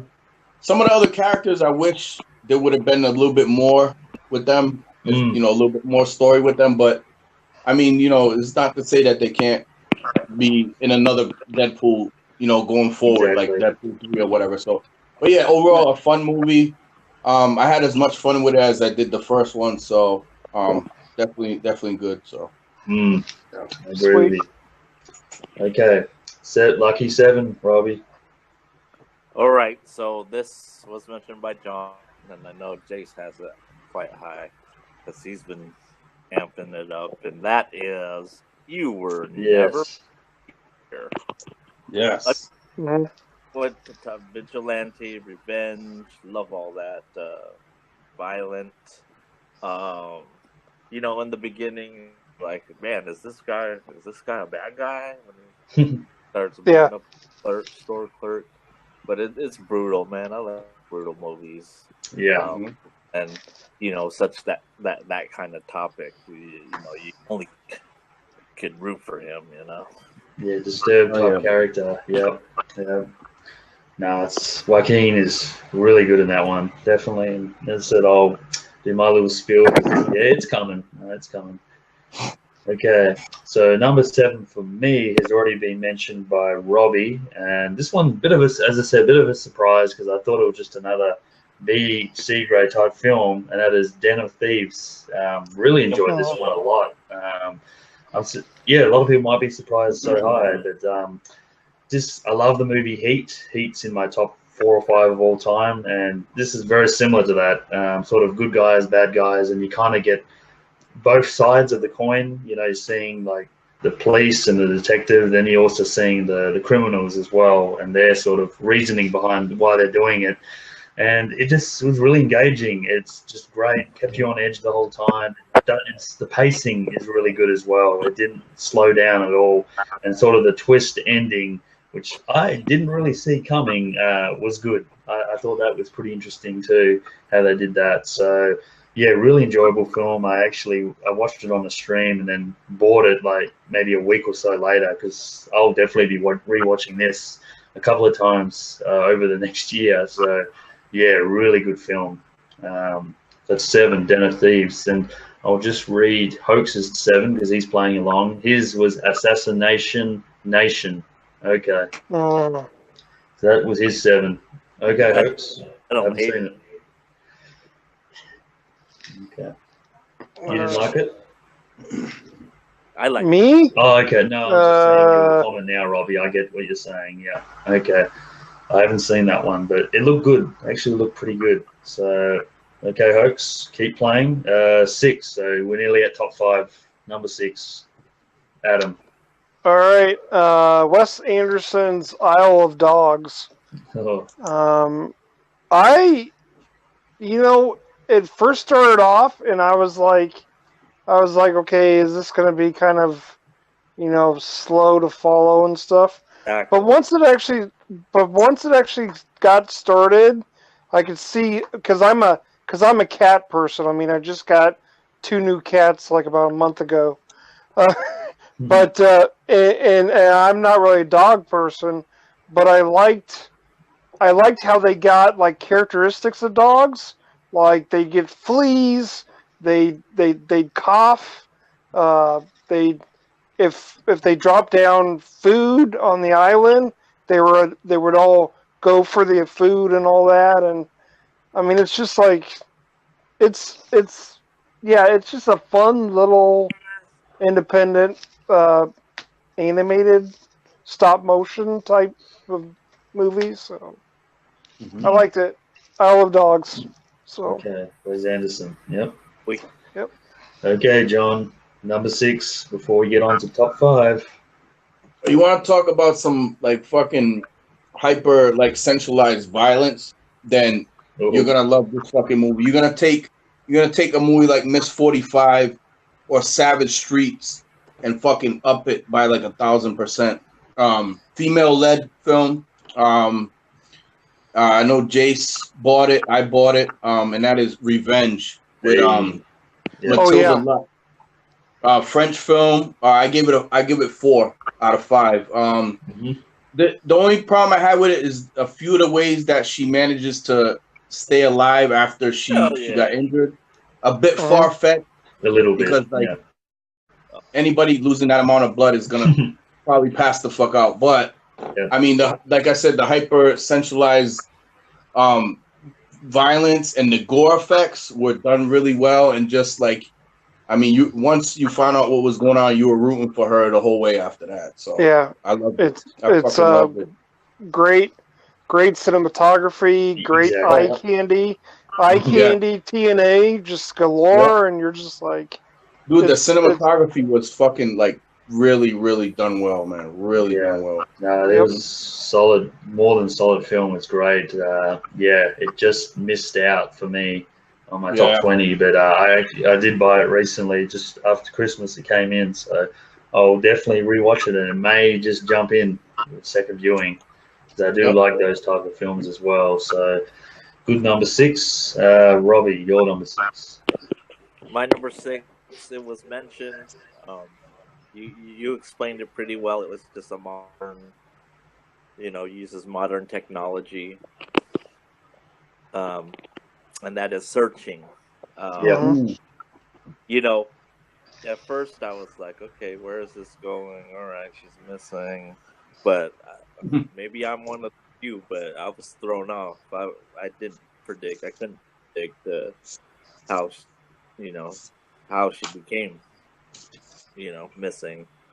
Not gonna spoil anything, but good twist. One of the movies, the mysteries that kept my attention. I was fully invested all the way through. Exactly. Yeah, that's a good pick. As I said, starring a couple more Asians. Yeah, boy. Yeah, hey, boy. What? Asians are killing it this year, bro. Yeah. We're taking over. Okay. Let's see. Okay, so Hoax, his number 6 was a movie called Bomb City. I heard no one talk about this flick. It was based on a true story, and what a messed up story it was. So Bomb City, Hoax is number 6. Right. Okay. I've not heard of that. Okay, Hoax. Hoax is coming out with some unknowns, which is good. Check that. Put that on the watch list.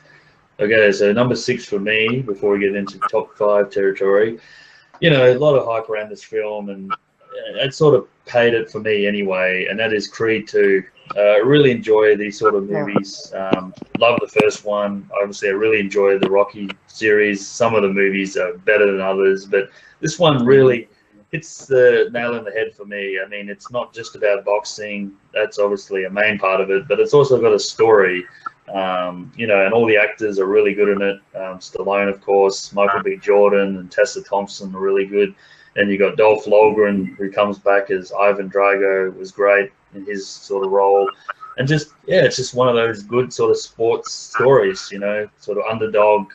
These films are kind of predictable in a way, but I enjoy them. I like the storytelling, and I know Stallone was heavily behind writing it and all that. So, I mean, you sort of know what you're going to get with Creed, but I liked it a lot. So that's why it's number 6, Creed 2. Boycotting. Yeah. You did. Yeah, Blue-ray Dan, Creed 3. Yep. Nah, fuck that. I'm training for Creed 3. I'm gonna be Spider Rico's son, bro. So Spider Rico. I heard they're sort of thinking about was it Clubber Lang, like Mr. T, get his son coming into it or something. So I don't know how that's gonna work.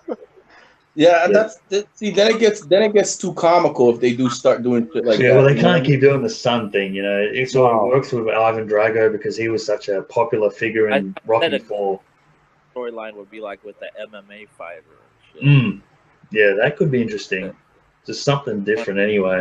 Conor McGregor type dude. Yes, Conor McGregor, yeah. Fucking bloody fucking hell, man. Okay, now guys, we're entering our top 5, so this is going to get interesting. So Adam, number 5. All right. Before I get to my number 5, going back to Creed, I was a huge fan of the first one, but I haven't seen the second one. Okay. But I will say that if you want to see more of Dolph Lundgren, he's got a small supporting role for Aquaman. So. Okay. And very small, but it's good. Not really small, but oh well. All right, so number 5 has already been brought up. It's the movie that Venom wanted to be, a little bit of RoboCop-ish to me, and that is Upgrade. So, hey. Number 5. Yeah, nice. Australian director, and Australian setting too, because it was in Melbourne. It was filmed in Melbourne. So theater. I remember when I posted my score, you were like, "Oh, I got to see it now." Yeah, it was very much word of mouth because I was like, I don't know, but it worked. So it definitely worked. Yeah, solid. I mean, John's pretty much said it already. He's, very good science fiction, and a lot of takes it from a lot of different films. We've already said Blade Runner, Ex Machina, The Guest, all that type of thing, and it blends well for a really good film. So, yep, that's your 5. Okay, John, number 5. Number 5 for me, Black Panther. Loved it. Long overdue. Black superhero movies should have been done a long fucking time ago. And Black Panther's been one of my favorite Marvel characters. He's not the favorite for me, but he's one of my favorite top Marvel characters of all time. Something I collected as a young kid and all that. So, long overdue. Loved the movie. Bought it. So, I mean, I'd watch it numerous times, probably in a few years' time. So, yeah, number 5. Thought it was a solid superhero film, like probably one of my favorites recently of the Marvel universe. Thought it was really good. Yeah, kind of liked all the fight scenes in the jungle and the forest. So yeah, good pick. Okay, Robbie, 5 for you. Well, my number 5's been mentioned multiple times. Okay. And quite surprisingly, I watched this at the theater. Not a big fan of superhero movies, but this one was hilarious. Deadpool number 2. Deadpool. Yeah. All right. Nice, Robbie. I like it. It was a lot of fun. The joke, the movie again. I think I said this with game night. The movie references in Deadpool 2 were great too. I like that when they sort of make fun of movies and really just make fun of each other. Yeah, and you know what else too? It's the fucking Juggernaut done right. Finally, I think. Yeah. Spoilers. Not really. But yeah.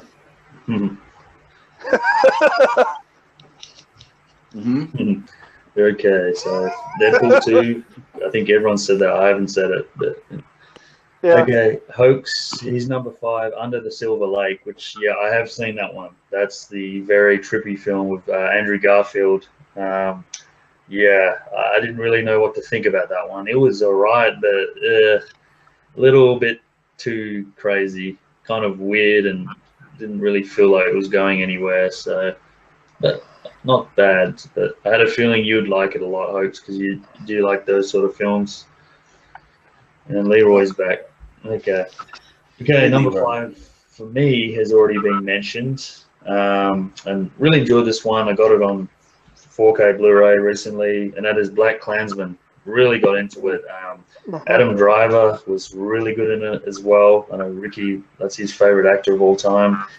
And as I said, Denzel Washington's son was really good too. Just had a good blend of seriousness and also that dark comedy, which I always enjoy for some reason. It just has all of that in it.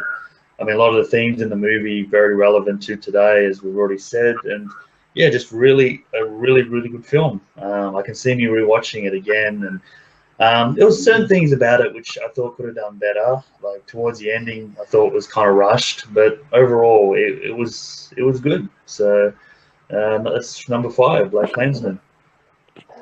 Okay. Adam, 4.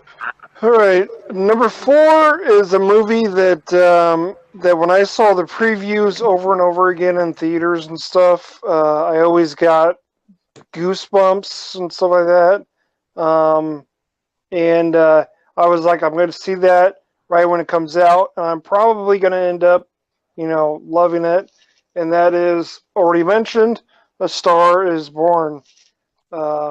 Just a powerful drama, and just Bradley Cooper. Just who knew that he was such a good director? And I got more respect for Lady Gaga. With that, I hope that they get plenty of awards. And just very dramatic, and it's good stuff. So. Yep. And also, You might see a little bit more of Lady Gaga. Just a little a spoiler there, but yeah. If you've seen the movie, you know what I'm talking about. Okay, so that's your number 4. John, number 4. All right, to quote Chatty Bobby, WrestleMania 11:30. The next movie is Hereditary. So, yep. Number motherfucking 4 for me is Hereditary. Kind of slow at the beginning, but it fucking picks up after like Act 3. And Toni Collette, when that one scene where she's like really so fucking pissed at the son, and just like the rage, and she fucking sells it. You know, some like Adam already mentioned this one. There's some disturbing shit in it. I like the twist. I didn't see that coming. Definitely. It had a little bit of I think I spoke with somebody before. It had a little like some semblance to Rosemary's Baby in it to me. I don't know. Yeah, I don't know if you get what I'm trying to say with that. With the demon thing. Yeah, like there was some Rosemary's Baby type of like in it. You know what I mean? Sort of. I got that vibe from it basically. But I like the twist at the end. I mean, I really didn't see that coming. I thought it was gonna be something else, but the girl in it, the little girl in it was, I mean, disturbing herself to like look at. But I read up, and she actually has some type of it's like a thing that people have. It's an actual thing that affects their body and makes them look that way. And that little girl has that. So it's just, yeah, man. Hereditary, I guess for me was probably, for this year at least, was the best horror movie. Horror for me. Okay. Yeah, it's okay, Robbie. 4 for you. Number 4. Yeah. I'm glad no one brought this up. It just came out, but you know, you get a movie that's been put out there, everyone's talking about it, and I love the hate that it's getting. I love people love it. It's either hot or cold. My first watch, I saw from the trailers. Ooh, this looks interesting. It's been done before, but man, it was done good. And that is Bird Box. Oh, Trini's having a go at you. Oh shit. So basically, a lot of people have problems with the ending, but to me, it's pretty predictable. Maybe there's some unanswered stuff, but you could compare it to Walking Dead without zombies, and maybe that's why people get upset, because you don't really see, you know, the enemy, so to speak. It's very it's a well done mixture between Quiet Place and The Happening. I thought The Happening was horrible. This one was what it should have been, but I'm not the biggest Sandra Bullock fan, but I thought she was great in here.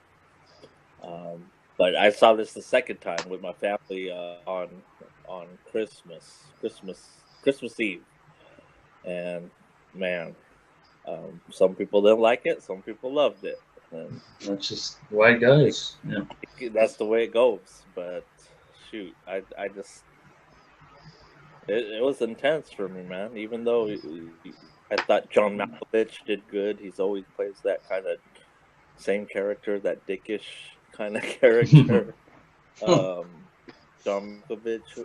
Who else? Oh, the dude from Moonlight. Oh yeah, Trevante Rhodes, is it? Yeah. Yeah. Like a lot of people were big into this, but hopefully, as soon as it's only been out less than a week, so it'll get more. I see it everywhere. I see it on my Instagram. I see it on all these ads. So Netflix is really pushing it, and so I think that's where it's getting a lot of. It's going to get a lot of notice. Yeah. Yeah, I mean, even Ooze Supreme, John, you saw his. I saw you liked his meme create of it. But who here has seen it? I haven't seen it. I've only seen the first 30 minutes because I don't know. I didn't finish it at the time. I need to get back to it though. I was. Okay, good. I just want to. What did Paul do? He said I haven't seen it yet. But I know over Christmas, my mom was like, "Hey, Netflix has a new Sandra Bullock movie," but I was kind of like, "No, I don't think so," because I saw the horror part of it, and I was like, "I don't know. I don't know if my almost 70-year-old parents can deal with this," but I was like, "I don't know." So, there's the movie. I think it's a British movie called The Signal. The one with Lawrence Fishburne. But there's one that if you hear something, you go crazy and start like doing violent things to others. Very similar to that lines. Yeah. It sounds like Stephen King's Cell a little bit. Oh, dude, that movie was fucking horrible, dude. Horrible. Yeah, I know. Horrible. But the novel was really good. Worst. Probably, I'd venture to say that's the worst fucking Stephen King adaptation to the movie ever out of all his stuff. So what do we got here? Horrible. So I've got Hoax. His number 4 was Suspiria. I guess the remake. So I didn't get. I haven't seen that. So enjoyed the original, but can't say anything about that. What's Steven number 5, Incredibles 2, and number 4, The Mule with Clint Eastwood. Okay. Well, I do want to see the Clint Eastwood one, but hasn't come out here yet. And Viz is just here. Wow, he's up. Yep. Glad you survived, Viz, from that last stream that you did where you passed out. It's glad to see you here. Anyway, my number 4. I love these type of movies, violent, kind of like Robbie in a way. This is basically the same as the Raid films. This is The Night Comes for Us, and great film. If you love the Raid movies, you're pretty much going to enjoy this because it's pretty similar. They're made in Indonesia, and one of the actors, he's kind of getting a little bit more known now. He was in Mile 22 as well. I can't think of the name off the top of my head, but yeah, really, really good film. Brutal, realistic, and just really good to watch. Would love to get this on Blu-ray at some point and watch it again because it was just really intense and just non-stop action, really all the way. So watch the Raid films and then watch this one, and I'm sure if you love that style, you're going to enjoy it. So that's number 4, The Night Comes for Us. Great film. So Adam, number 3. Number 3, probably the biggest movie of the summer. I'm sure everybody's seen it. Yep. We got Avengers Infinity War. Hey. So I don't think that there's much to really say about it. It's just, I've seen it like about five times or so, 5-6 times. But there's a brother on YouTube. He's called does reaction videos to make them laugh. He's called them, and he has a record over 100 times in the theater, and he got invited by the writers to go to like the premiere of the new one. Yeah. Yep. All you gotta do is go watch a movie 100 times to get invited to a premiere and shit. That's it. Right. I might do that with the next Bond film then. Yeah. I'll do that. Yeah, because I watched it recently. I mean, I'm not as big into the genres. Well, you, Adam, anyway. I thought it was solid. Yeah, it was pretty decent. Yeah. But you're more of a comic book guy. Okay, John, number 3. All right, this one's already been mentioned. Jace. All right, I love this fucking movie. This is my top 3. It's The House That Jack Built. Hey, wow. Lars Didn't von realize this Trier high. and Matt Dillon. Huh? I didn't realize it would be this high, but that's good, man. Yeah, Damn. dude. I mean, I like these movies. I love movies like this. These serious, like, you know, like very cerebral. You know what I mean? Mhm. Mind bending type of films. And I when I explained to Jace who the character was that was basically guiding him, then he understood it a little more. And Exactly. it's based off a book. The character of Virgil, or Verge as Matt Dillon calls him, was actually an ancient Roman poet that much later there was a guy named Dante Alighieri who wrote a book called The Divine Comedy. And what happens is Virgil is guiding Dante through the 9 circles of hell, much like he was guiding Matt Dillon's character through hell. So that's where the conversation comes in, and that's where the real cerebral stuff comes in and everything. So there's a lot of shout outs to like that book and everything. And basically he goes through the 9 circles of hell, and then he goes to purgatory in the book, and then he goes to paradise. But not to ruin it because everybody hasn't seen it. No, there's a few people who haven't seen it. Yeah, I don't want to ruin it for everybody, but I mean, just Matt Dillon did a fucking great job in this film, man. I never thought I'd see him in a film where he was a serial killer, because he plays that more like comedy role. He has played serious roles, but he's kind of like the jerk guy. Creepy and also charismatic in a way too. So he nails those two really good. So you're right, John. Yeah, that's good, man. Wow. Yeah, man. Good. Number 3. Okay, Robbie. Top 3, man. Number 3.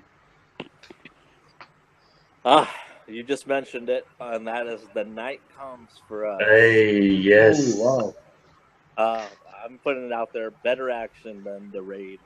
Yeah. Raid 2. Wow. Way more brutal. Yeah, more brutal. And so, you know, people may be disappointed with the guy from The Raid. He isn't quite the character that you've seen him before, but he has his parts. But I don't want to spoil it. But it's just non-stop, man. Brutality. Some of the fight sequences, like freaking 15 minutes long. The end fight scene is just nuts, man. The 15-minute one. Oh god.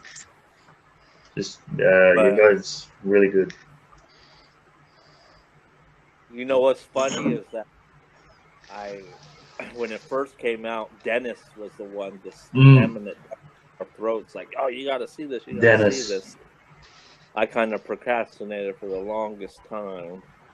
Well, I just thought you'd be into, because I know you obviously love Korean films, and I mean these Indonesian films are slowly coming out a bit. The Raid, and so thought it'd be right up your alley. Yeah, it was good. It was great acting. You don't even need to understand the story. Just watch the fighting sequences. They're awesome. Exactly. So want to see. Okay, so I'm just trying to get. So many people are chatting. So I think okay. So 3 for Hopes was Mandy. Okay, and then Viz said, just a question. The Night Comes for Us. Is it on Netflix? I don't know if it is for you guys. It's not. Yeah. It is. Okay. Yeah. Okay. Cool. So, and then everyone else, what's Paul saying here? What are you trying to do, Paul? Are you trying to get your list? You'll have to come in after when we finish, man. You can do your 10 or whatever. And Stephen, third change. Number 5 is now Ralph Breaks the Internet. You keep changing your list, man. You can't keep doing that. Stick with your top 5. Who's that? Oh, Stephen, he keeps changing his list every few minutes. Okay. Okay, so number 3 has already been mentioned. Same as Hopes, Mandy. Number 3. I just watched this again the other night, Friday night, and yeah, still really loved it. I mean, interesting for me, I'm not huge into the horror genre, but this is more than just a typical horror movie. This is more of a fantasy, and it kind of has obviously a revenge element, which plays a big part of the film. The music, I love the soundtrack by the Swedish composer who actually died right afterward. Just kind of has that, as Adam said, Stanley Kubrick and that Nicholas Winding Refn feel. The color colors of the film. Nicolas Cage is pretty much at his best here. I mean, it's just really interesting. You don't see too many films like this. It's just really psychedelic and crazy, but so like you can't keep your eyes off it type thing. So yeah, I really loved the film a lot, and it paid off because I just watched it again the other night and still really good. So that's number 3, Mandy. Okay, Adam, number 2, man, getting close. Okay, so number 2, John, if you remember all the way back to the beginning of the year, I made a prediction that this movie would get in my top 5 at the end of the year. And that's already been mentioned, but we're going to go with Wakanda Forever, Black Panther. Wow. Black Panther has sat there at one of my top ones forever. The whole year. It was so important for us at that time. It's just basically groundbreaking for a comic book movie like it, and it's just it's beautiful. I mean, it's good cinematography and You said what? foreign? No. What? Oh, I thought you said it was Uh-oh. It's not a foreign film. I know that. But Wakanda. yeah, Wakanda. Yep. No, it's solid. Like as I said, not being a huge comic book fan, I really enjoyed it because I don't think it's like there's a lot of comic book movies that kind of similar, but this one was a little bit different. This was totally out of that zone, so I did enjoy this one at the cinema. I watched it, so yep, that's a good pick. Great cinematography in it as well. I mean, a lot of people like to talk about how it pays a lot of respect to the different African cultures that they portray in the movie as well.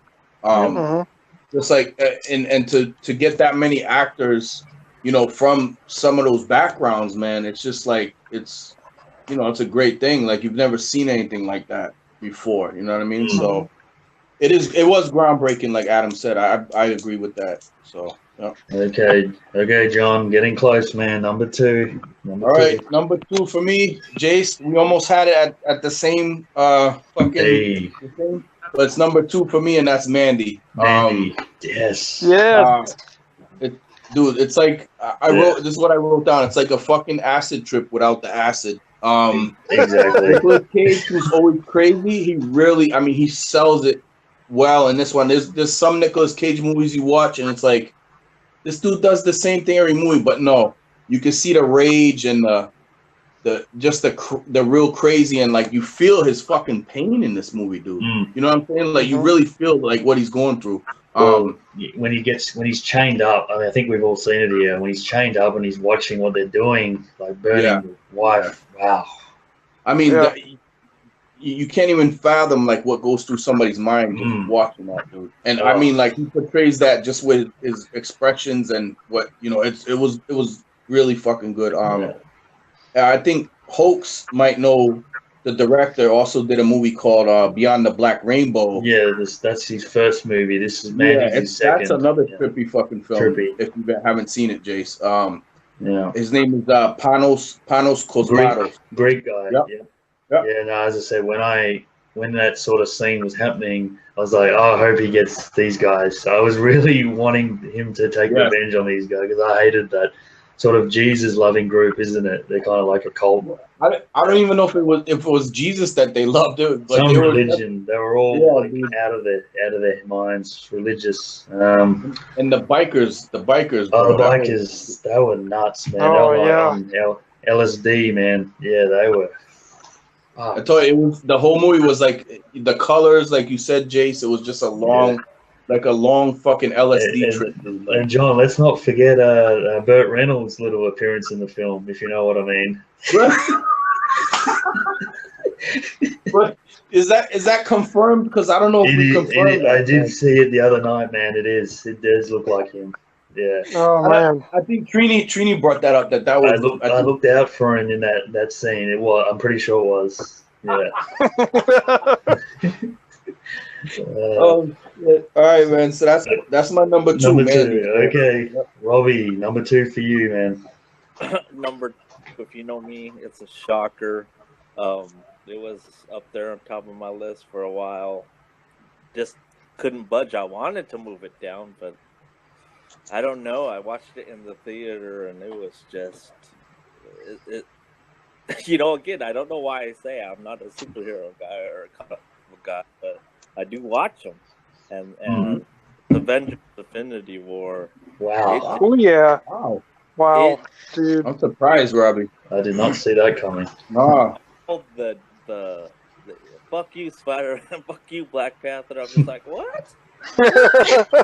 It's just, I've never, the villain, man, Josh Brolin, Jesus. I've never seen someone with, I guess, the power. They really did a good flick where the villain just was spectacular. Hated it. He just fucking had the power, man. He was just like, fuck you, fuck you, fuck you. Yeah. So, wow. Basically, I mean, I don't know. I just look forward to the next one. I'm curious. I'm sure for Disney and Marvel, to make money, they're going to come back, of course. But I don't know. I never read the comics or know the storyline before I watch these films, but this one was just. I'll tell you what, Robbie. You might want to watch Miss Marvel to tie it in to the next one. You know what I mean? So. That just seeing the previews, that didn't catch my. Yeah, I know, but it's gonna tie into the next Avengers, though. It will. But wow, big surprise. It's yeah. I can't say enough. I probably won't watch it again, but yeah, it was amazing. Okay, so 2, we'll just read off Hoax. The House that Jack Built was his number 2. Okay. Right. So he's pretty much with you, John. Pretty high up there. And Steve Thrashfinger's Green Book was his number 2. Okay. Anyone else playing along? Or I think Paul might jump in after and read off his top 10. But okay. So my number 2 has already been mentioned. I think by all of us. I think by now is Upgrade. Yeah. Nice.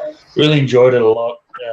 It said similarities to Blade Runner, Ex Machina, The Guest. Just really got into that character. I really enjoy those type of movies, and kind of the twist ending was cool as well. I thought it was really filmed well. Little biased because it is an Australian director, and it was filmed in Melbourne where Paul is. But yeah, I think it was really good. Really kept me going. Good length of the film as well. It didn't go too overboard. It was just a perfect length. Pacing of the film was good, and yeah, I've seen it a couple of times now. And the dude does look a lot like Tom Hardy. I must admit, I'm a pretty big Tom Hardy fan, and he looks very similar to him. He does. And as I said, the wife in it, she's an Australian actress, which I've seen a lot on TV shows, and yeah, I thought it was very interesting. Cross said Bryn 2.0 over here. I'm not spoiling. Okay, I'm not. But what does Viz see? I'm not spoiling my top 10. We'll be doing a stream on at some point, minus the liquor. Yeah, I think you should minus the shots before you do that stream, dude. Yeah, no, we'll look forward to seeing that. Okay, Adam. Now we've come to the moment, guys. Our number 1 for 2018. So let's start with you. Yep. All right. Here's my number 1. It totally surprised. What? Teen Titans. No, we can't do TV series. No, there's a movie that came out. Teen Titans. What? Okay, whatever. This one totally surprised me at how good it actually turned out to be. It's a documentary. I'm pretty sure, John, you might have grew up knowing him. I just saw and Robbie, but Won't You Be My Neighbor, about Mr. Rogers' Neighborhood. Wow. This movie is like, I mean, some of the stuff that they went over for topics were like, oh man, it was pretty emotional, pretty. I mean, it hits you hard, and I gotta look at that in the chat. and like I watched it over Christmas break with my dad, and like he was even crying towards the end, and it's pretty good. It's good stuff. Okay. So that's your number one. Okay. That's my number one. Number one for Adam, guys. Okay. Out of like 115 movies. 115 movies. That's his number one for 2018. Okay. Yep. John's number one for 2018. All right, this one for me got a 4.5 out of 5. It's already been mentioned, but it's my number one because I gotta look out for my people, the black, and it says Black Klansman. Yeah. Spike Lee. Spike Lee. Nice. As you guys probably know, we've done streams before with Robbie. And Spike Lee was one of my top 5 directors. Just about all his films. I know Adam said hit or miss. I think within the past few years, I would say hit or miss, but everything before that was like, top for me, like Malcolm X, Do the Right Thing. You can't, I mean, even his earlier stuff, like, School Days. Bamboozled. Just everything he does has social commentary in it. And it just, it makes you analyze society and yourself. It just your feelings towards certain things and all that. Denzel's son, he looks like he's up and coming. John David Washington, Laura Harrier as Patrice. I think she did a phenomenal job in it, and of course Adam Driver. The comedy. Nobody mentions Steve Buscemi's brother though in it. Oh, that's right. That's his brother. Yeah, his brother. That's his brother. Yeah. So I forgot his name, but I think a lot of people thought it was actually Steve Buscemi because he looks a lot like him.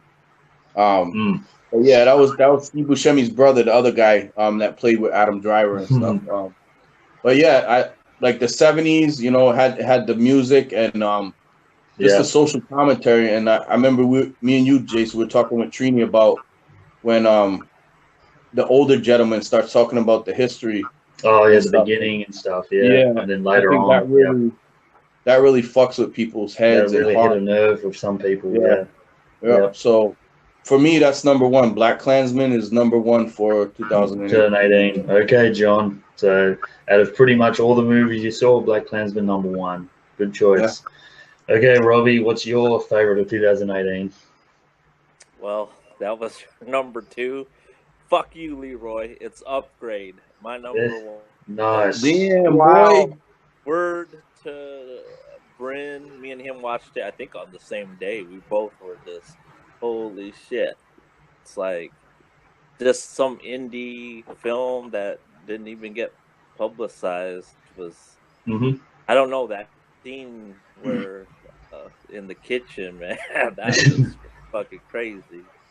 And so it just makes you think, it's like, this can be a good ability to have, but at the same time, it could be annoying, like your privacy or what. That's right. But I mean, shoot, I think that actor, solid, man.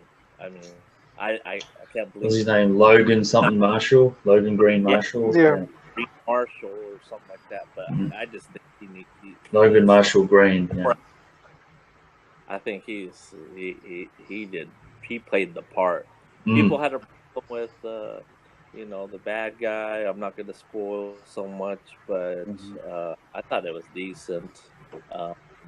Just the storylines, me, the revenge aspect of it. That's kind of why I like it. Brutal. Crush called you Bryn 3.0 now. Damn, boy.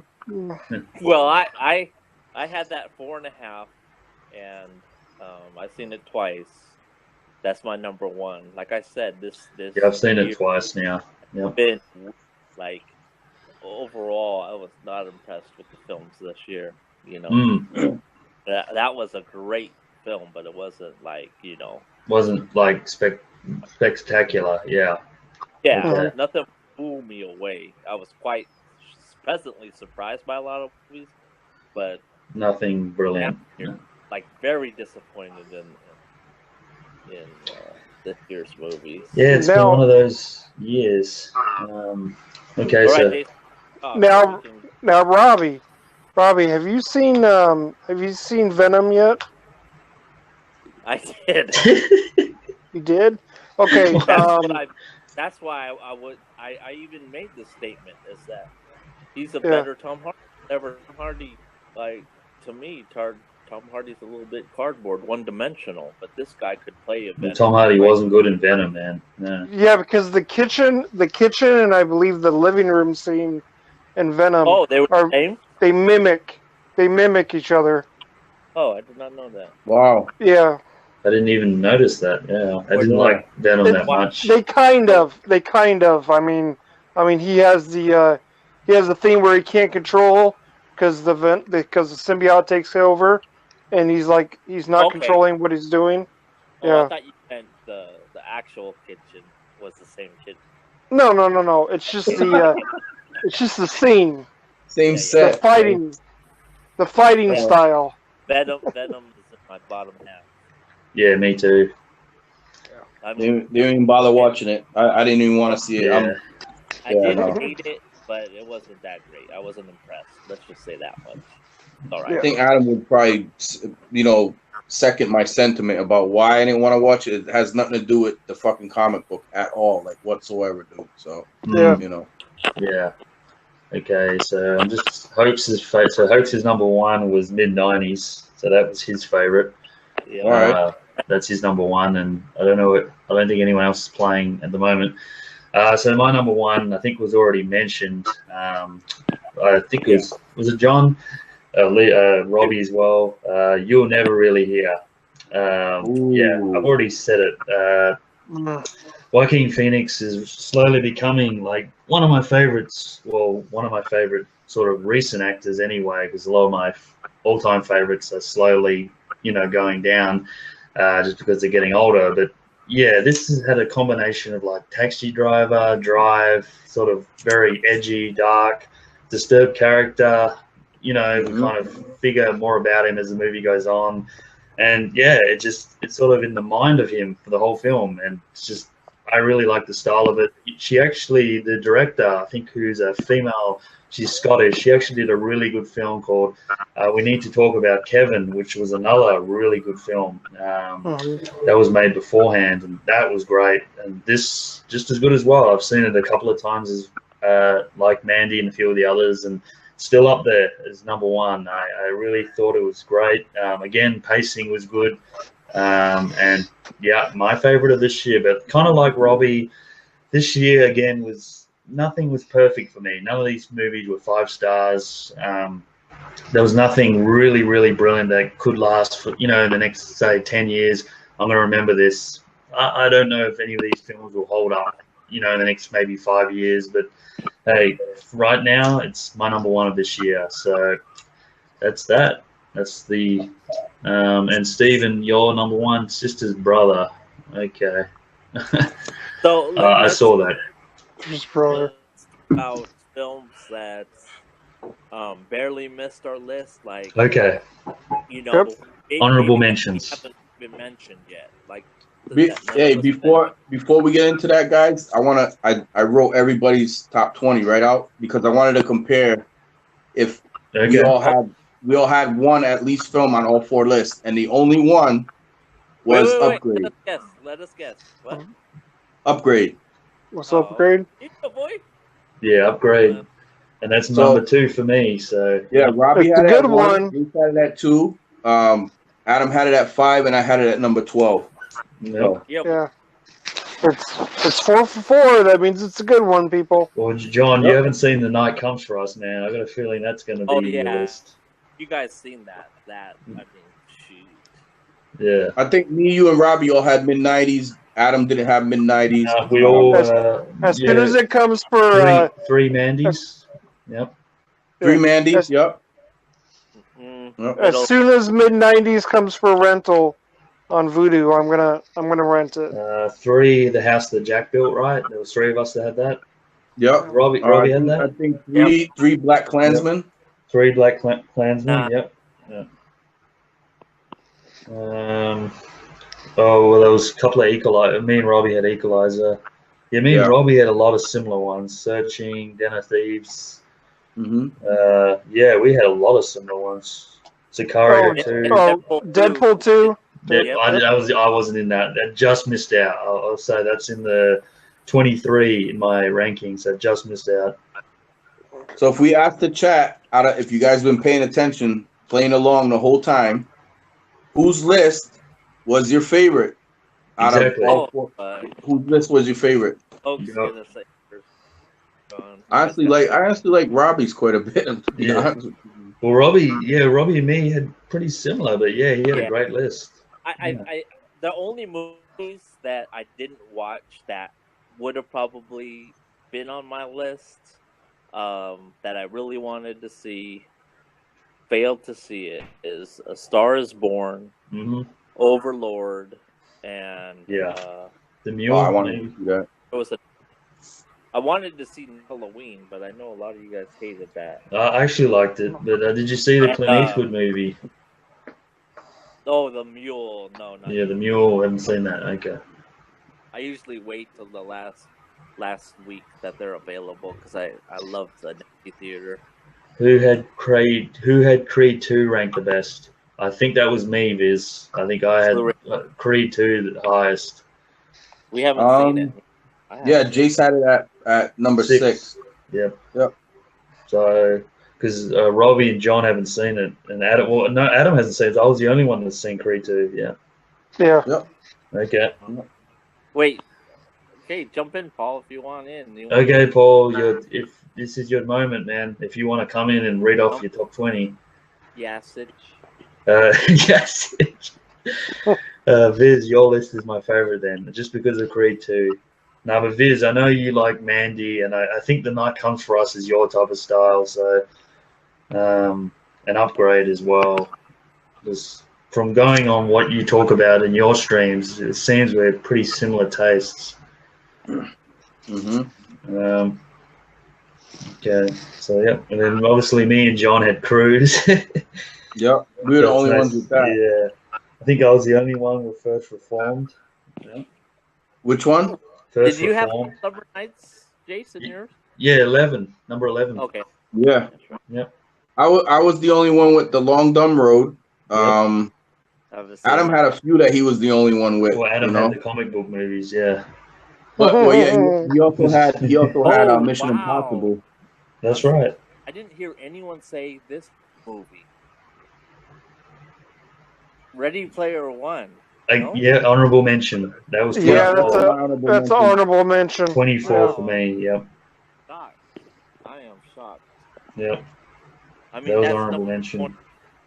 22 for me, but it was in there in the middle of the pack, and then I just started watching all these other movies. I was like, was I really that with it?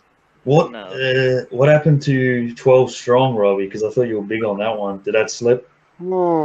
Again, that, when I try to remember it, I couldn't really remember it, Yeah. I remember liking it at the time, but then I got confused with 13, whatever that other one was. The other one.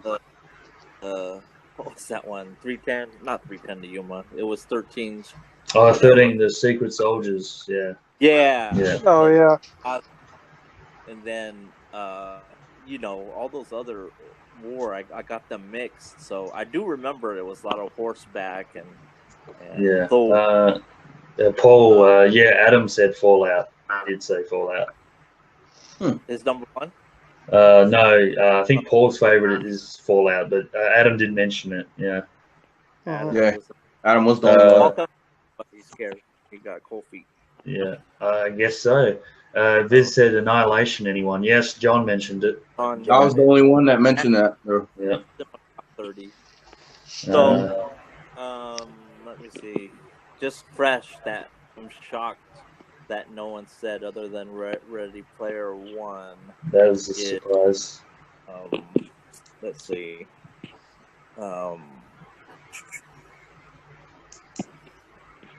I'm surprised Jace didn't have Hostiles.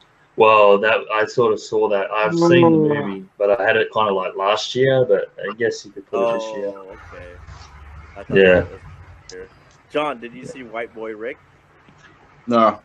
Oh, okay. They asked in the chat about that. Has anyone seen that? Outlaw King, Netflix. Outlaw Kings.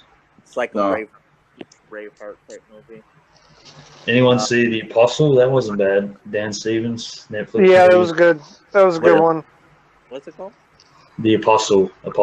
Oh no, I didn't. It's kind of like a horror. It's good, Robbie. That, right? Check it out, man. It's pretty Trini good. saw that, right, Jay? Trini likes that one a lot. Roma, the new The movie. Drama.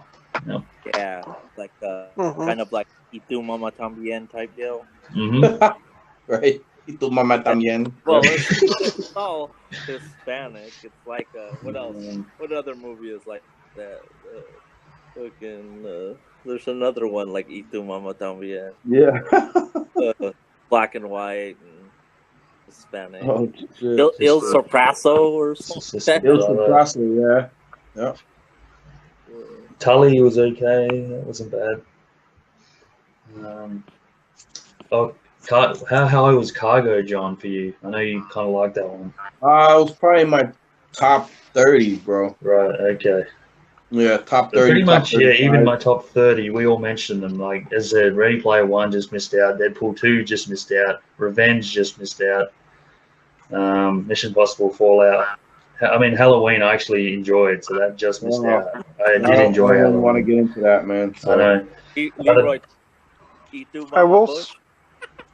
Leroy, get your list. Leroy typed "E2 Mama Bush." What? I will say that Searching was an honorable mention. Yeah. Yep. Mine too. Yep.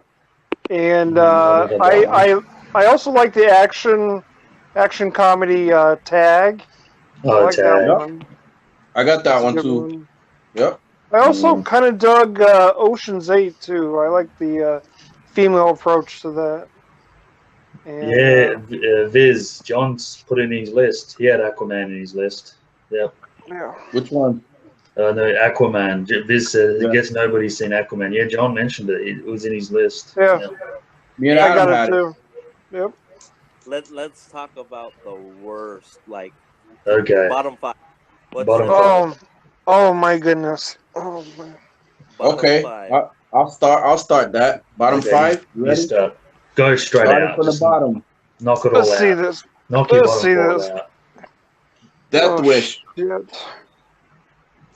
Death Wish. Bottom on my list right now. Mm-hmm. Next up. You ain't seen it? I haven't seen it. Next That's up, right. I kind of enjoyed this, but it fell to the bottom. Hotel Artemis.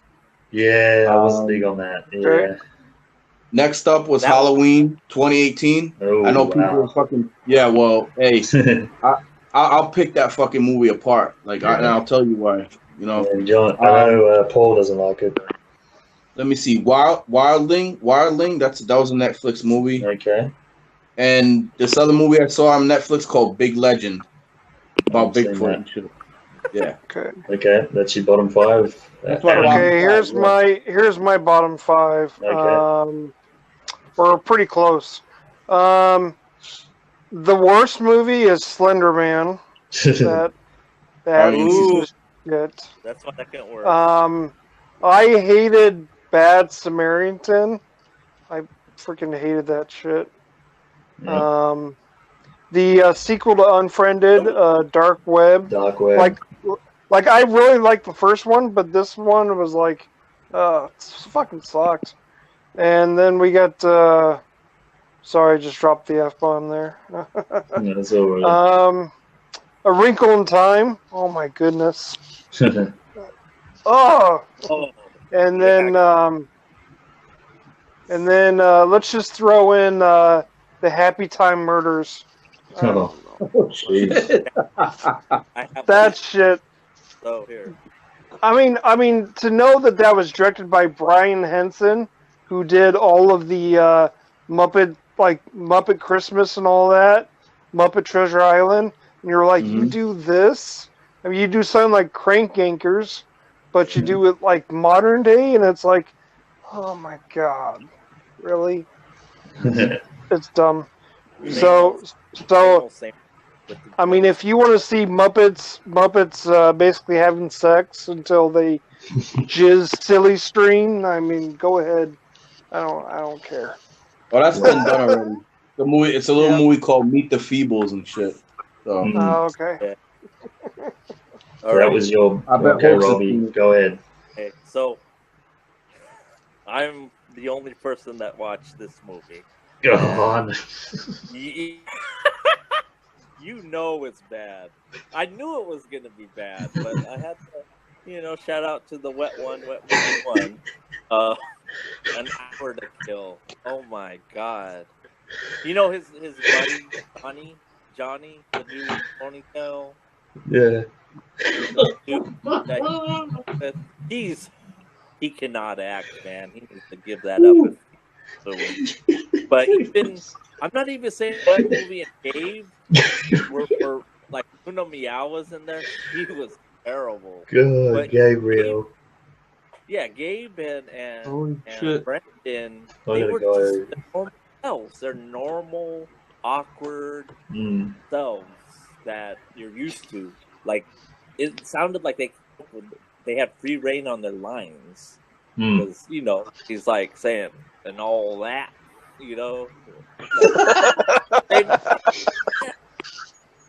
But they don't even know where the camera. It's just awkward.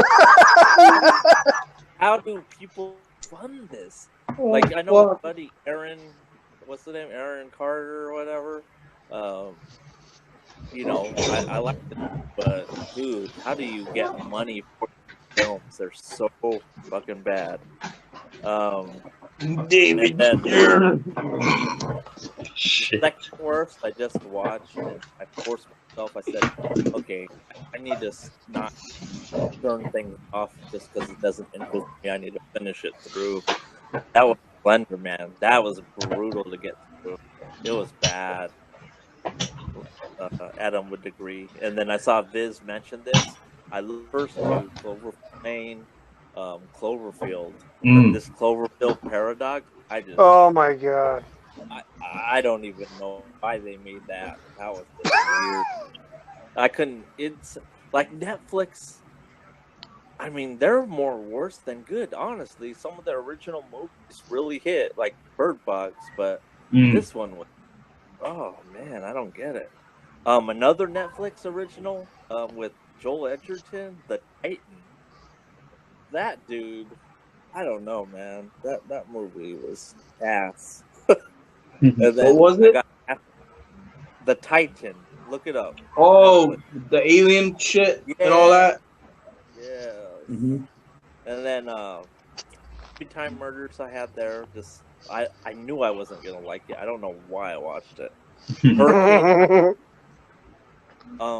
Big letdown because I love all the Conjuring movies. The Nun was stupid, boring. Oh yes, The Nun sucked. And then just to top it off is, I tried to like it because Coen Brothers, but The Ballad of Buster Scruggs. Oh wow, you hated that? Damn, that was boring as fuck. Yeah, I mean, I like 2 or 3 of the stories. Yeah, I like but the some. rest of them, What a waste, Liam Neeson. What a waste. Well, that particular part of Liam Neeson, that was probably the worst story. yeah, I didn't like that one. yeah. No, I actually liked that. It was. Hated it. That was your bottom 5. Okay. Oh, so, and I don't care what people say, but I actually like that Amos Schumer comedy. I Am Pretty. That was fucking funny. I Am Pretty. That's a good one. I Feel Pretty. Same thing. You know, she's kind of disgusting, but I know Hoax has fuck. Shit. Oh man. Yeah. Crazy stuff. Don't hate. Feel The Pretty. hate you give. Oh, okay. That. What's that? The hate Thrasher gives. Oh shit! The hate you were given earlier. Yeah. Yeah. Fred Leiter. Come on, bro. Okay. Well, my bottom 5. First one. Sorry. No. Deep Blue Sea 2. Terrible. Really bad. I would never watch that. Well, I always like shark films. Like I know the Meg was definitely better than this, but I mean, I didn't mind the first one, and it was just like I was in the mood just to watch a easy sort of watch, and yeah, it was terrible. It wasn't good at all. Another one was like a Western, The Escape of Prisoner 614. I think this was a Netflix film. Yeah, just so badly done. Like it was trying to be serious and funny, and yeah, it was just terrible. Like the dialogue in it was just really stupid. So couldn't like that one. I'm gonna have to say this. I know a few people will not like this. The Predator. I did not like that at all. I love the original Predator. It's one of my favorite action movies, but I even like Predator 2, and even Predators with Adrian Brody's okay, but this is just terrible, man. Like I don't really like the direction they're going with that franchise. I honestly feel that it's pretty much dead at this point. So yeah, it wasn't a favorite of that. The next one was Johnny English, the third one. Yeah. It was low. That character's pretty much done. I mean, the first one was pretty good. I mean, if you like, Austin Powers or Bond films, but this, yeah, pretty bad. I think Rowan Atkinson pretty much done as well. Yeah, no need to see that. Watch. And then the other one was called a film called In Darkness. I think this was another Netflix, and it was about a girl that's blind, and yeah, just I don't know, just not good at all. Just so kind of predictable and just not entertaining and boring, really. So, I mean, Venom's pretty much down there as well. Christmas Chronicles was another one I hated. Oh, God. Didn't like that. Did you guys hate Mile 22 as much as I did? That's 58 out of 70 for me, Mile 22. Yeah. It's not the worst. That was a disappointment, so... Yeah, it wasn't good. Jurassic World, Fallen Kingdom's pretty low. Didn't like that. 1517 to Paris, Clint Eastwood directed film. Oh my goodness. Good. That wasn't good. Yeah, so that's, and then there's a few in the middle, but they're either, I mean, The Meg, for example, is like 45 out of 70. It was all right. Yeah. Did you see Peppermint, John? Did I see what? Peppermint with Jennifer Gardner. Not yet. I want to see that, man. It wasn't bad, man. That's sort of in the middle for me. Yeah. Mediocre. Better than Atomic Blonde, I'll tell you that. Yeah, I agree with that. Yeah. Galveston was disappointing with Ben Foster and Ellie Fanning. Yeah, it was all right. It was disappointing. Mowgli, I saw that one. It was. You like that, yeah. Tomb Raider. Talk about that was Skyscraper. That was. Didn't even bother. Ocean 8, blah. Yeah. So. Death of Stalin, not great. Mediocre. Oh, the new other Joaquin Phoenix movie. Don't worry, he won't get far on foot. That was kind of average. Talk about disappointing. One that everyone was hyped for was The Meg. That was average. Yeah, average. Just average. Remember Red Sparrow? Oh, Red Sparrow with Jennifer Lawrence. It's basically like, hey, if you want to see like one of her boobs, that's pretty much it. Basically. Yeah. You know what was good that it came out last year, but I told Jace I finally watched it this year was Good Time. Good Time, yeah. Oh Yeah. yes. Yeah, you Oh, finally yes. watched it. Or Death Sentence. Yeah, from 2009, Robbie, you fuck. I know, man. No, I'll tell you what. Robbie got me on that last year, yo. John came prepared this year, man. He was ready. Yep. Yeah. This be on your list, Dad. On Mom and Dad.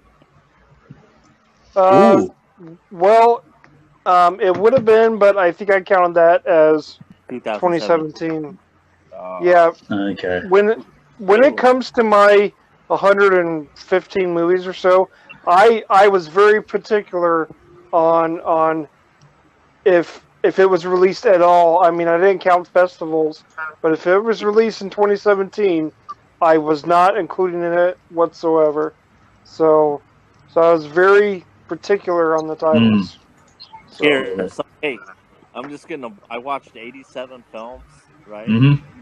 You heard my 20. I'll do this in 30 seconds. I'll just read. Okay, so 21. Here's 21 down if you guys are curious. Okay. So 21, Ready Player One, Yep. Assassination, 12 Strong, Hereditary,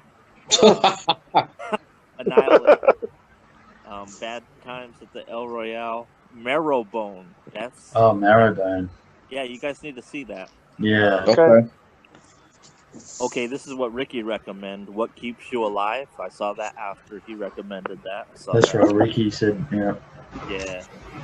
Black Panther, The Villainous. I know that's 217, but Yeah, I saw that this year. Yeah. Widows. So I need to see that. was I. That's my girl.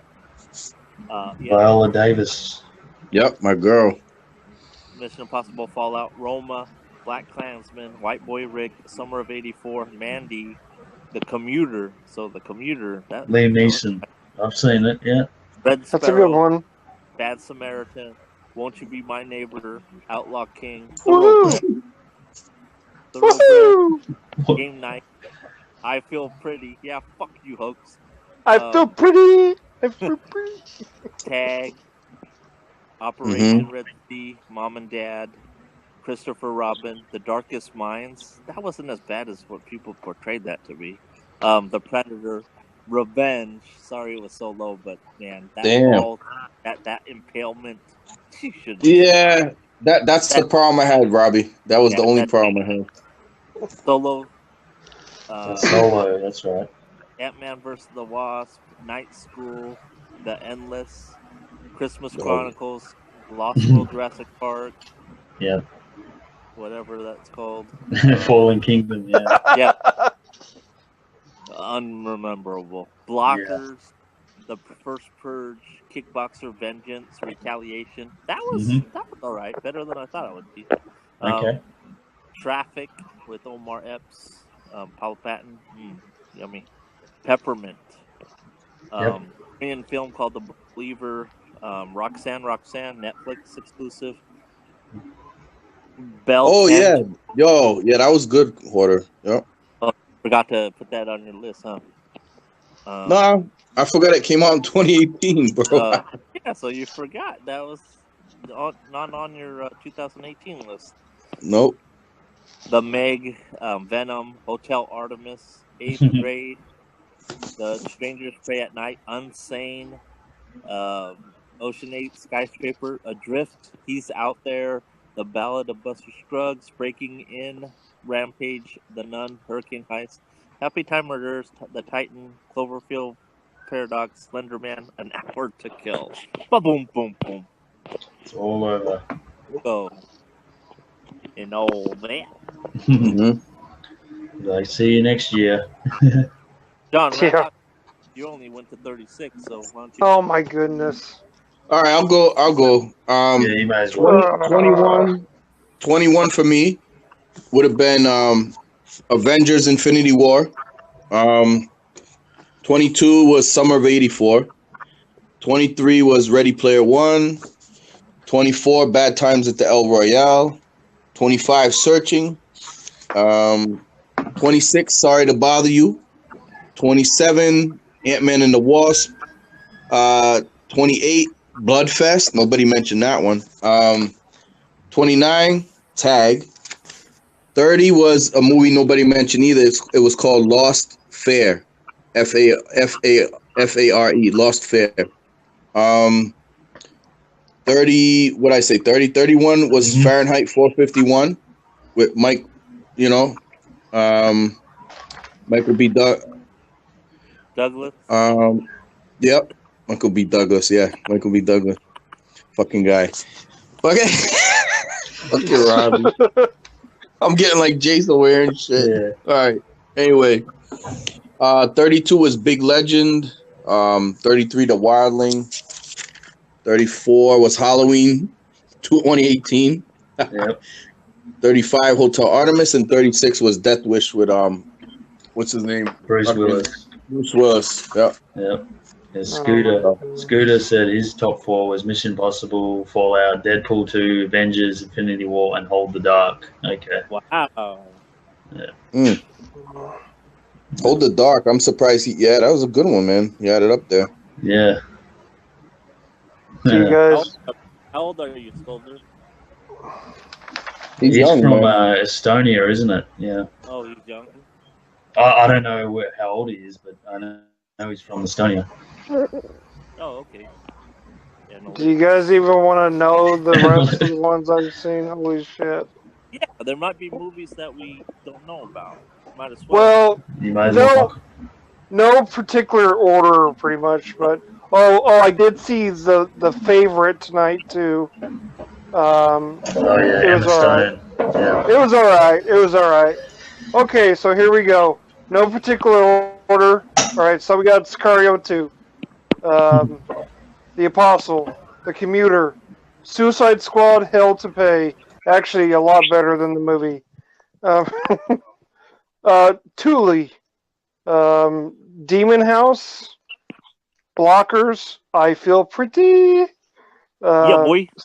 Summer of '84, Halloween, The Spy Who Dumped Me, Life of the Party, Every Day. What's that? Uncle.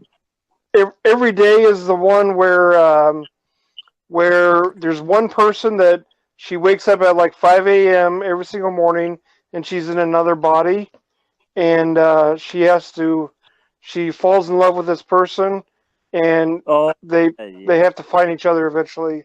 It's a good sci-fi movie. Okay, so we got Uncle Drew about basketball. American Animals, that's a good heist movie.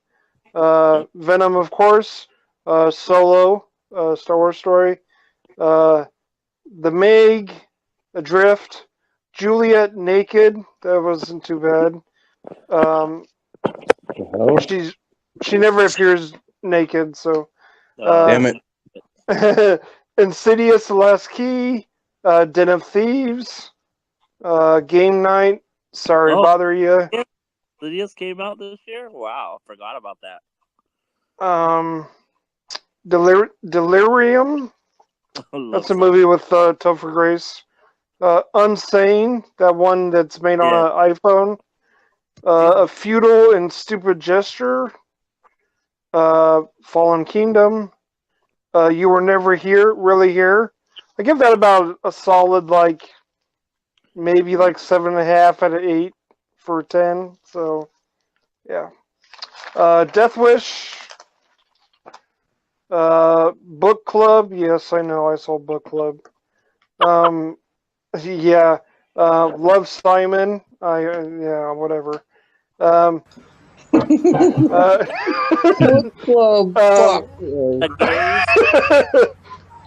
Hotel Artemis. Six Balloons. Winchester. Hurricane Heist. Annihilation.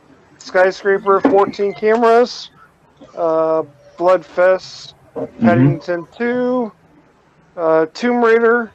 8th Grade. The reason why I didn't like that as much as I wanted to was because I don't really remember 8th grade too much, so there you go. Damn. Crazy Rich. Is Is it Orientals or Asians? Or yeah, Crazy Rich Asians. Action Point. 7 in Heaven.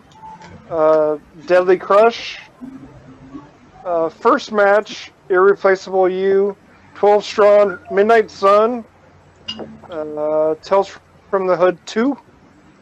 Oh my god, horrible, dude. Yeah. The Ritual. The Kissing Booth. Mute. The First Purge. When We First Met. Wow. Maze Runner. The Death Cure. I think that's one of those. Galveston.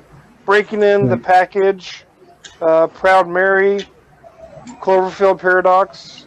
Candy Jar. Veronica. Red Sparrow. Malevolent. Whatever that is. The Open House. The Open House was garbage. Pacific Rim Uprising. Overboard. Should never have been remade. Yeah. Superfly. Truth or Dare. The Competition. I'm not proud of this one, but Mamma Mia, Here We Go Again. That movie is garbage. Let me see. Never Going Back. Hotel Transylvania 3.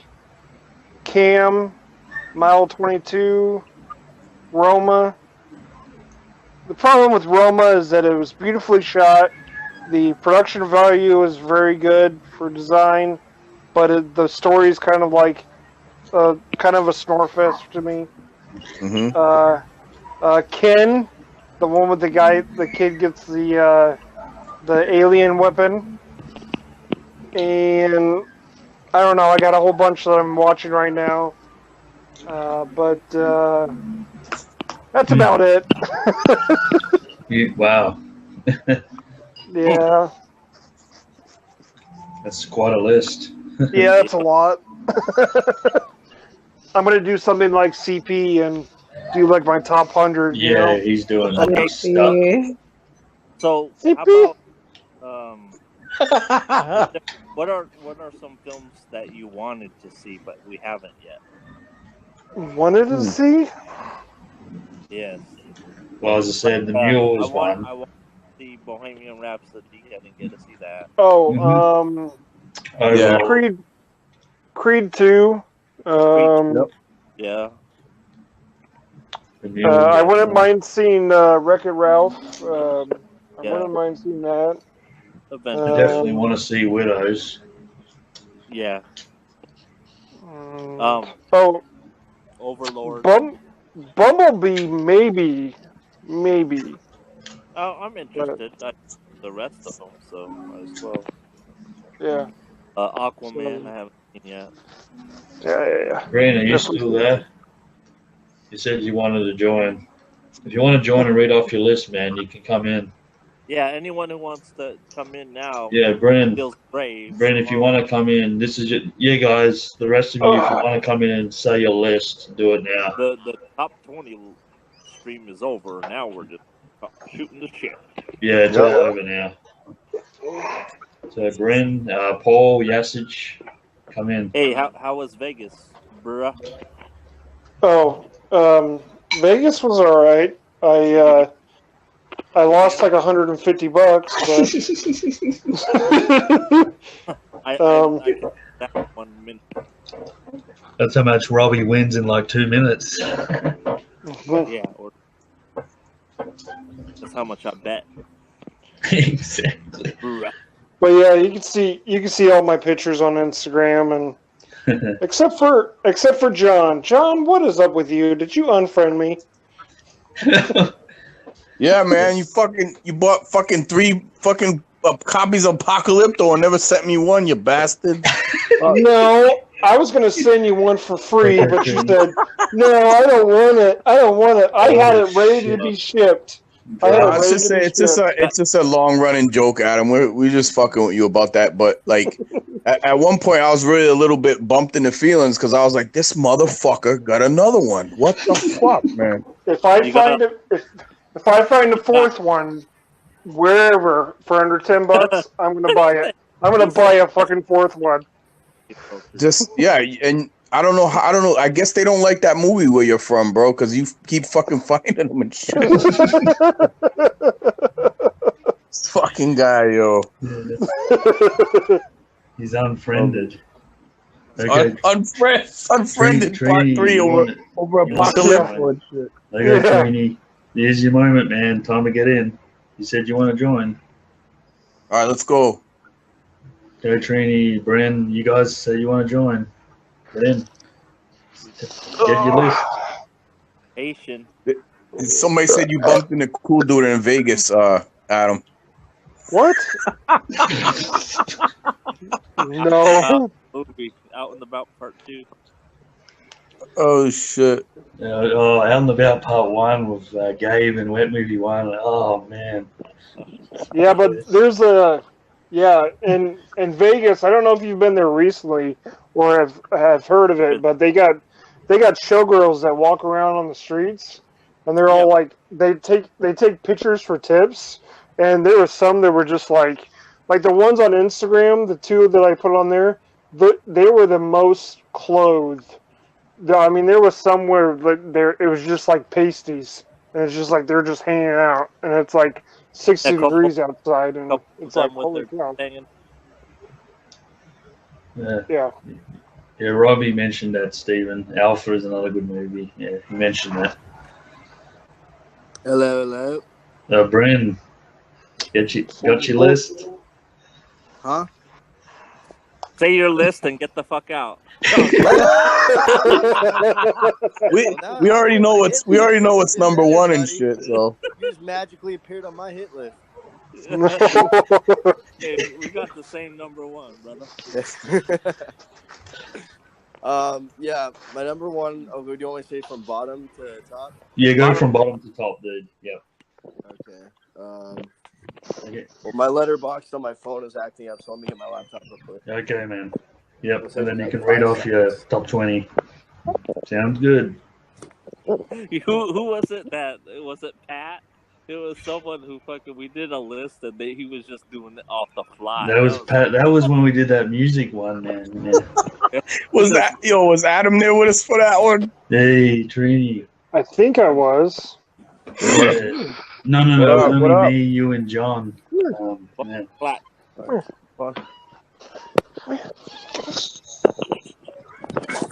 Okay, Trini, are you ready? Yeah. For what? Ready for what? Get your list.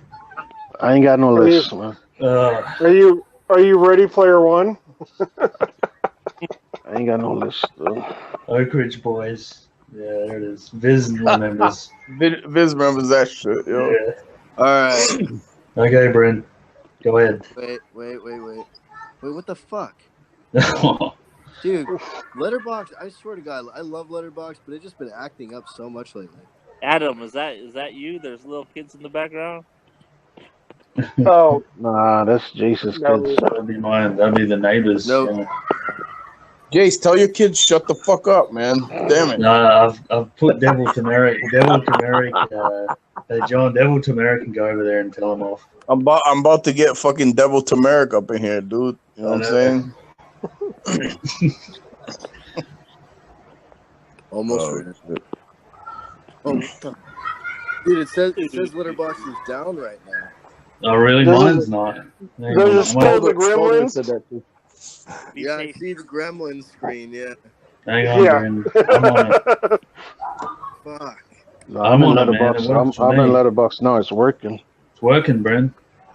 Yeah, I guess I'm just fucked. Maybe too many entries upgrade. Probably broken. Hey, you ain't lying. Too many fucking Omegle dicks. I've entered it so many times on Letterboxd that it gave me the exclamation mark. Yeah. Bryn, shut down the fucking Omegle and stop looking at dicks and go get your list, man. Come on. Hey, No, he's right. Bryn, you're right, man. I'm getting the same now. Yeah. Oh, for real? Hold on, let me Yeah. Oh refresh. fuck! I accidentally went into Omegle.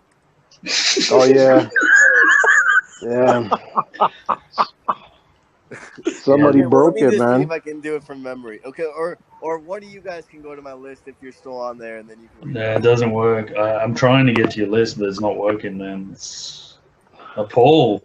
Damn, he's ready. No, they saying that the Gremlins got into the control room. Ah, Let No. I swear to God, that's what they saying. I They know said, what's happened. The trolls have gone over there. That's what's happened. they said we have Gremlins in the control room.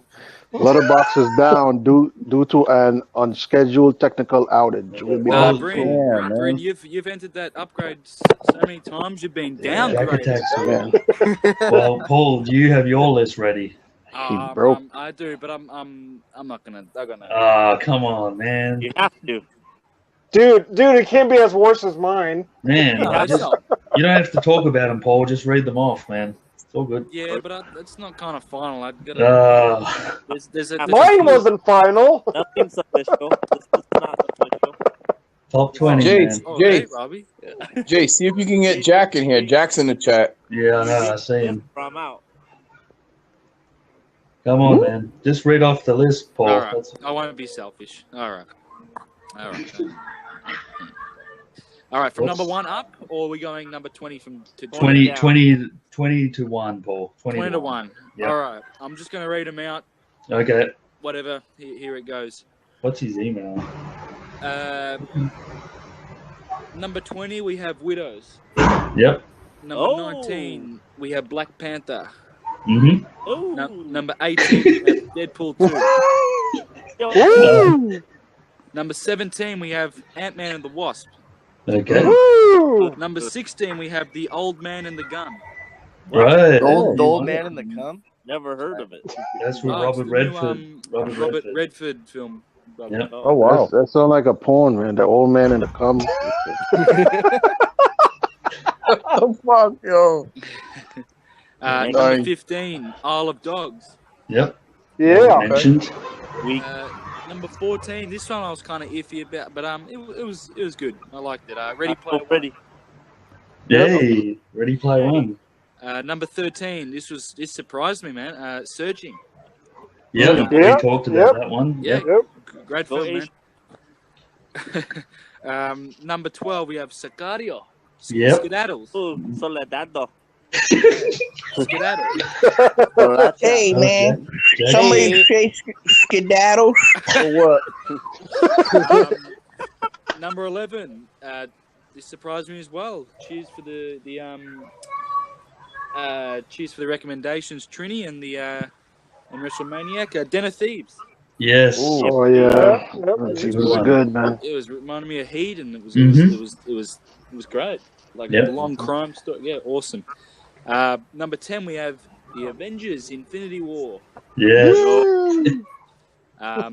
Number 9, we have this is a long title, so just short.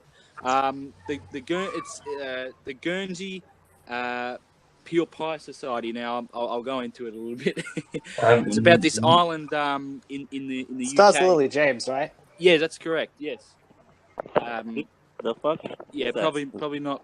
Yeah, never heard of it. Lily James from Baby Driver and Mamma Mia. Yeah. Yes, she's wonderful. Number 8. Yep.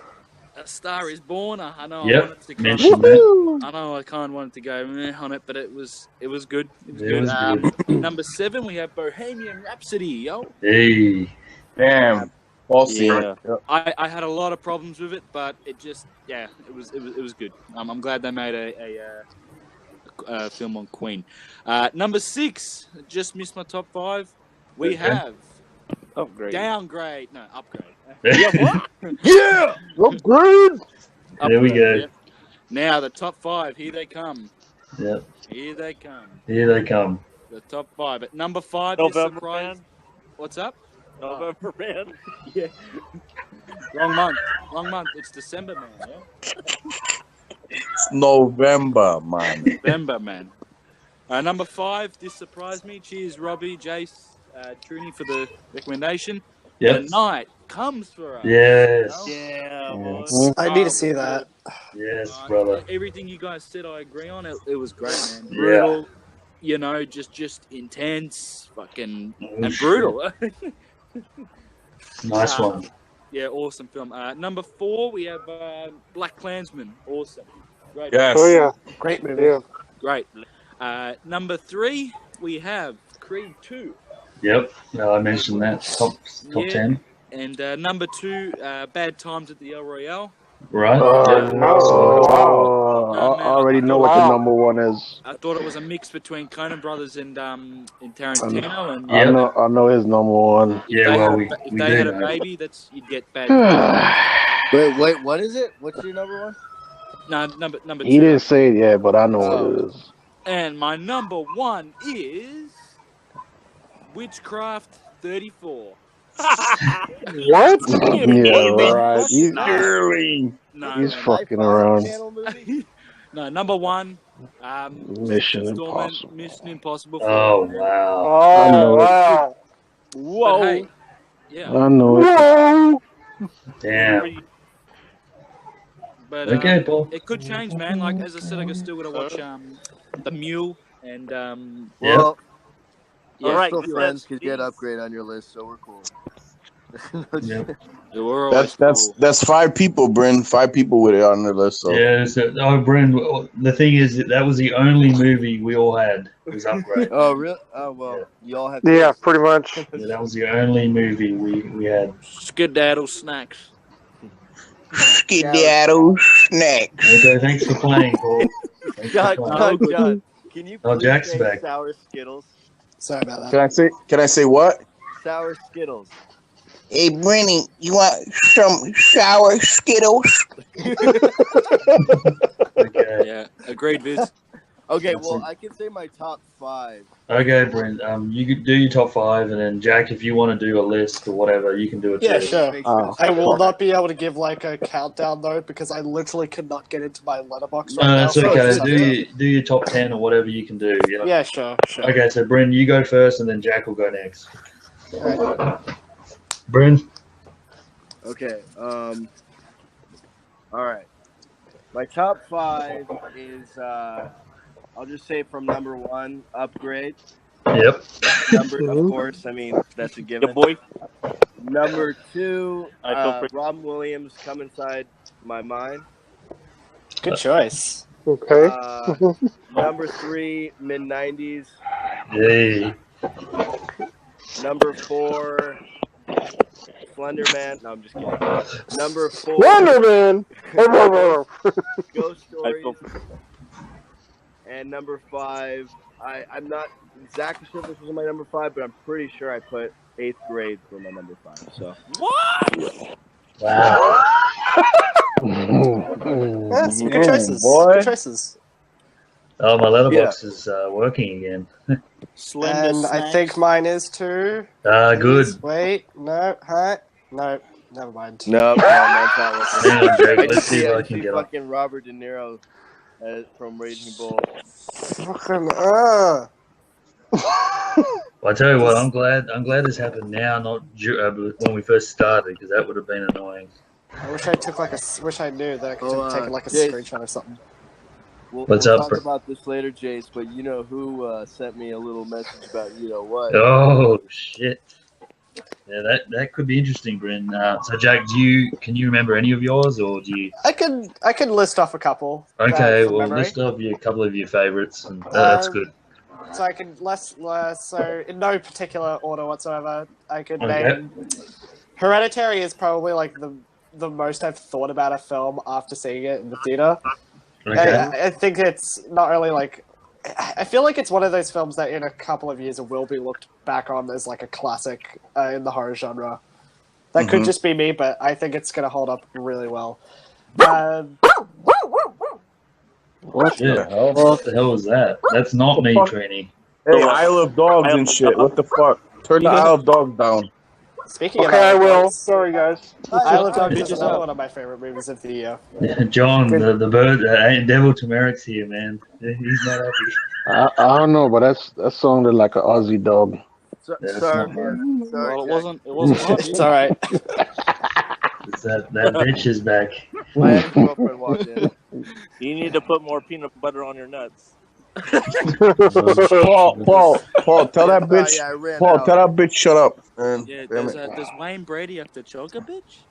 That's a fucking dick slapper. All right, what we got? What we got, Okay, Jack? Jack, keep going. That just reminded me of another one. Isle of Dogs. Also, maybe like one of the best screenings I've ever been to. It was an outdoor screening in the city, and people were actually allowed to bring dogs to it. It was just Oh man, it was so good. That's and the that movie Moonlight was- Cinema, isn't it, Jack? Yeah, I believe so. Yeah. Yeah. It was such a fun experience. Yep. Yeah, it was awesome. Movie was fantastic. I loved it. What else? Won't You Be My Neighbor was like so good. woohoo! Yes, I loved it. It was so good. Oh, it made me cry like 3 times.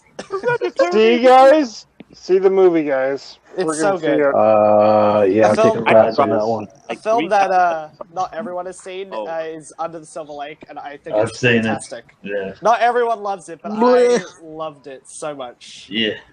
I think it works so well, and that's not something that everyone will say, but yeah. Mm-hmm. So. I what else? Really loved First Man, Sisters Oh, Brothers. Man. What else? I know those are 2 films that some people didn't really enjoy either, but you know, whatever. Each what their else? own. Hey, each their own. Yep. Yeah, each to their own. I'm doing a bad job trying to remember what else I really enjoyed. Yeah, tell you I what, liked First Reformed quite a lot. Yeah, So I think mentioned it's- that. Yeah, I think it gets a little pretentious at points, but I think it works really well. It works well. Yeah. I feel pretty. Oh yeah, I feel pretty. Slenderman, Holmes and Watson, of course. No, of course. Oh, I didn't see that. Apparently, people are walking out of that. I've a seen lot. articles. I've seen articles where they said they tried to sell it to Netflix, but even Netflix just Yeah. refused to take it. Wow. Yeah, it looks pretty horrible. I kind of called that from seeing the Yeah, trailer. it's horrible. Don't fucking. There's like 2 whole scenes where they're just joking about Trump. Even though it's set like the 1800s. I gotta see that. Great. That's how far we've had to come. Selfie and Yeah. I gotta see that. They make fun of Trump. Yeah, must watch. I gotta see that. Darn. Number 1 of the year. Oh, there was another movie. Yep. That, That's gonna be my number 1. Well, I got my bottom, but I don't know if like they just these bottom. Oh. Mine. Bird Box had that Trump photo in there too. Would you like to see my bird box? That box is total shit. Isn't that a Sriracha. line from Holmes and Watson? Yeah, no, Right. I've not seen Bird Box yet, and I have no interest in watching it. Oh god, there was one other film that I forgot to mention that I'll just throw out there right now. That it is on Netflix. That's one of my favorite movies of the year. It's Private Life. Oh Anybody yeah, I seen that? need to see that. Yeah, it's written and directed by a girl named Tamara Jenkins, who also made a She movie did called Savages, The- right? Yeah, The Savages, which is another great movie. Both really depressing films about family. Yeah, I highly recommend both of them. And not to be confused with Savages, directed by Oliver Stone. Yeah. Pile of It's- horseshit. Yeah, the Tamara Jenkins film is called The Savages, not to be confused with Yeah, the Oliver yeah, Stone yeah. Savages movie. So yeah, those are some of my favorites. I've probably forgotten like 20, but whatever. Well, Thanks, as Viz Letterboxd. says, letterbox dependency. Seems we're all dependent on it. Yes. Well, I'm not gonna be dependent on it anymore. Hold on, man. Let me check my Palm Pilot real quick.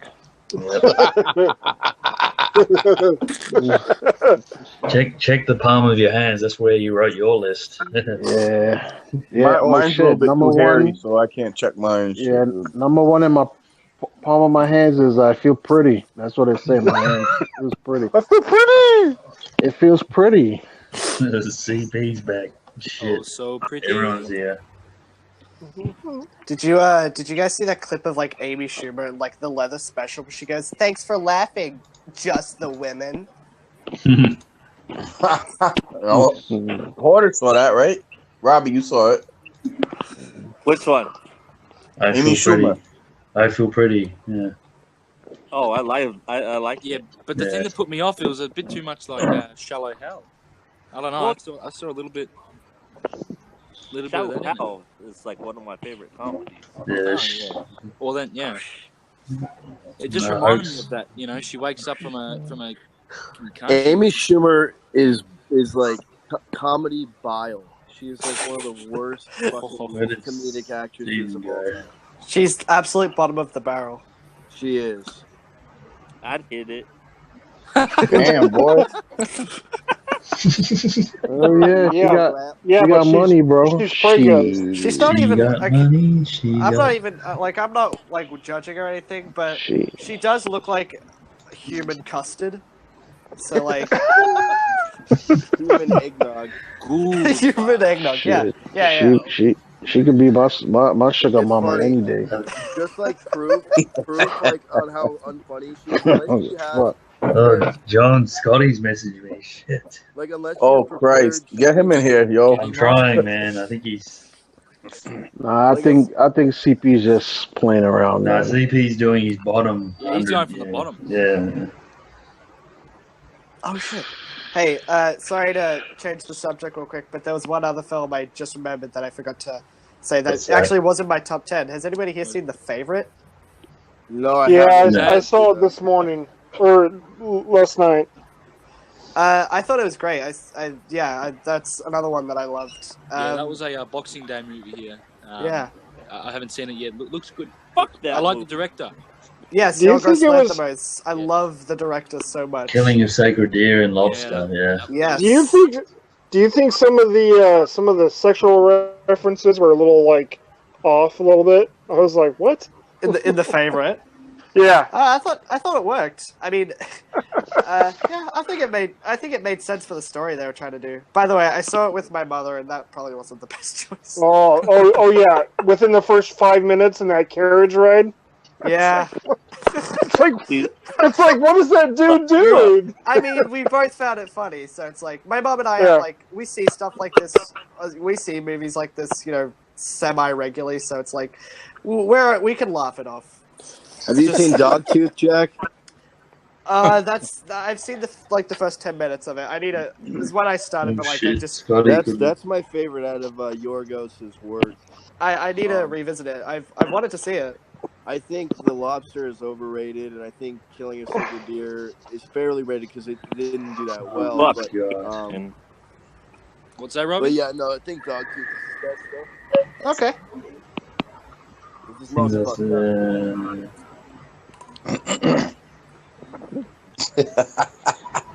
Lobster, great first half of the movie. Second half just fell downhill for me.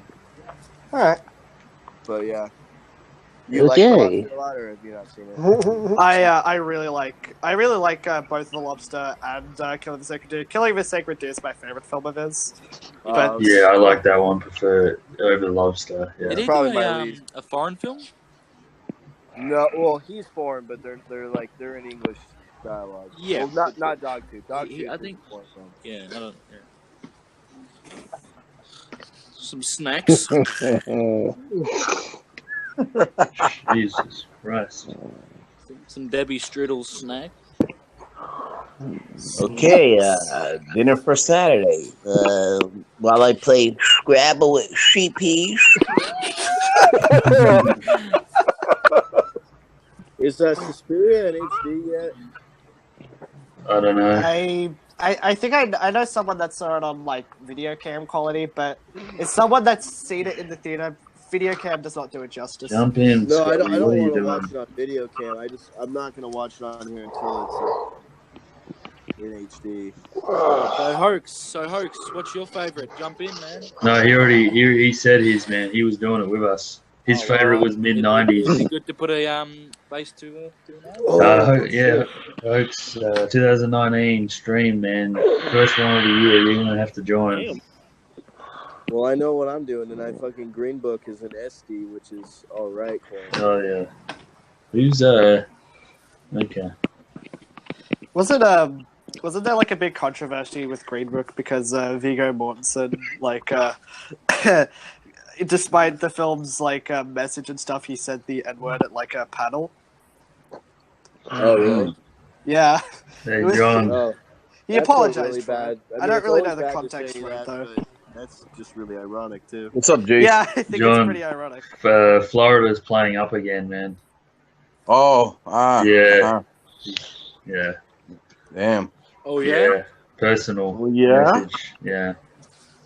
What do you want, Hoax? Oh, Hey, man, dinner for schmucks. Hoax wants us to do an hour to kill commentary. Or if you come in, Hoax, we'll do it. If you join, we'll do it. Robbie's the only one that saw it though, man. Yeah.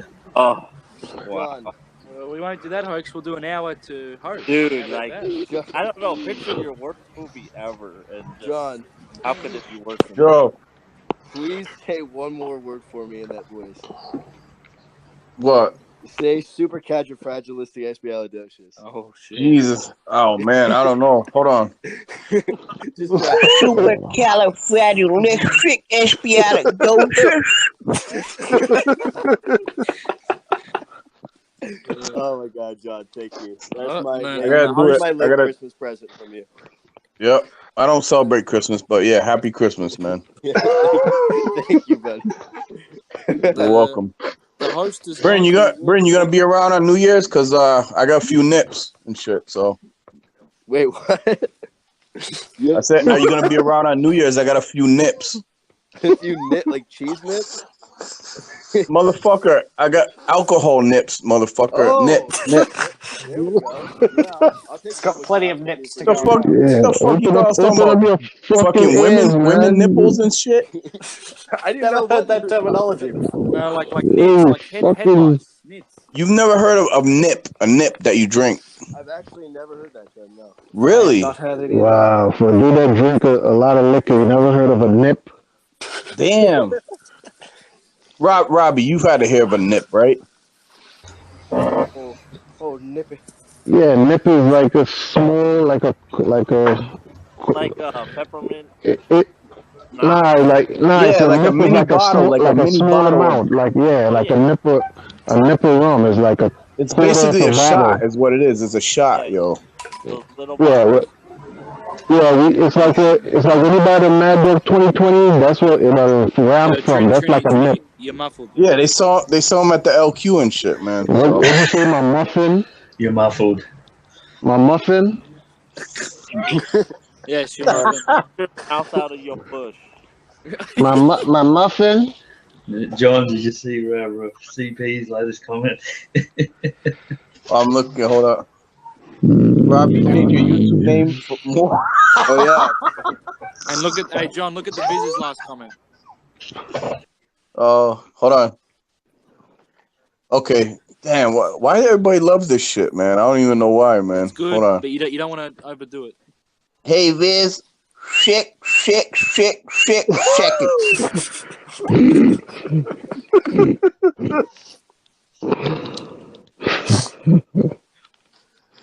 Oh shit! Ben the Troll's father died. Alright. I'm gonna go to bed, guys. I'll talk to you guys later. All right, take care, Adam. All right, Adam. Hey, thanks for coming through, man. Oh, thanks for coming, Adam, man. Take care, man. Just MFourMovies. Hey, Adam. Yep. What's up? Watch a movie.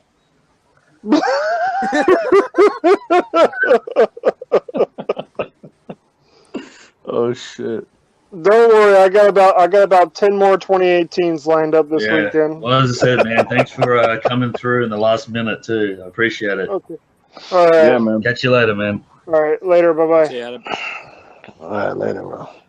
John, say sayonara in that voice. John. Don't overdo it, John.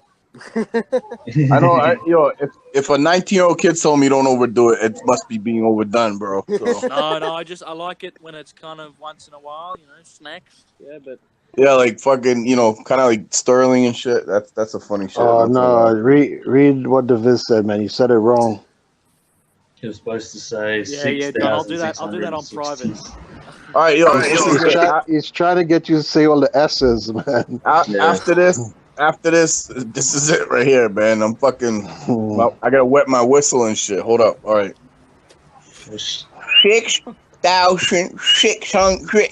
6,666 seconds.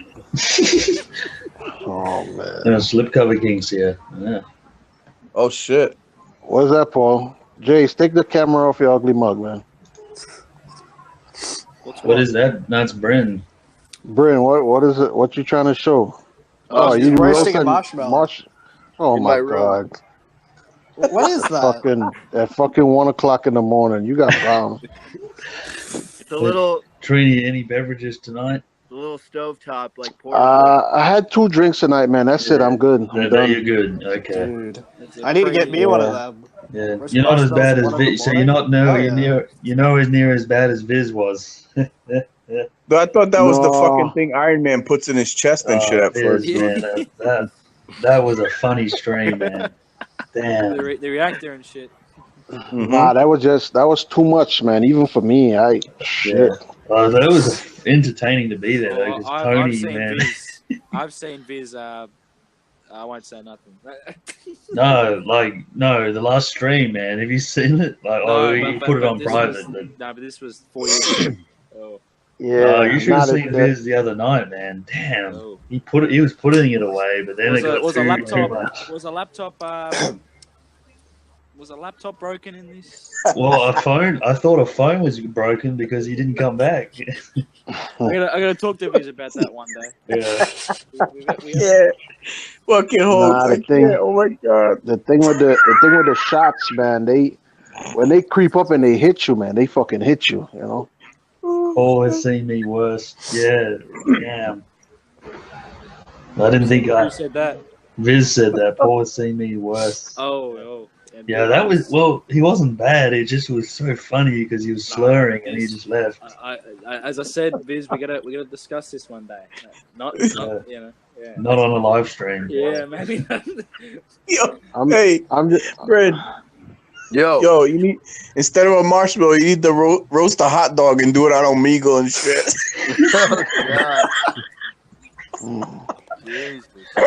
Have you guys ever actually got on Omegle before? Yeah, yeah, man. That's I went why we on make there fun of it.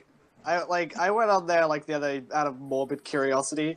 Within the first 15 How minutes, many I'd how already many seen. dicks did you see, I man? was gonna say within 15 minutes, I had seen at least 30 20 dicks dicks at per hour. least. Come on, Florida. Hey, Mucking around. Well, Bryn, start posting on Omegle marshmallow, doing the marshmallow and singing "Goodbye Horses." Oh, yeah, the Silence of the Lambs, man. Would you fuck Yeah. me? Bryn get on there, and within 5 minutes, we see probably 30 dicks because he be fucking, he be going through that shit so quick, man. It'd be like, Oh, man. Rapid he fire. come up, on a hot chick and he fucking pass her, right? You just be like, oh shit. Be like, yo, slow down, bro. I'm fully convinced women don't even go on Yes, Omegle. yes, though. dicks. They do.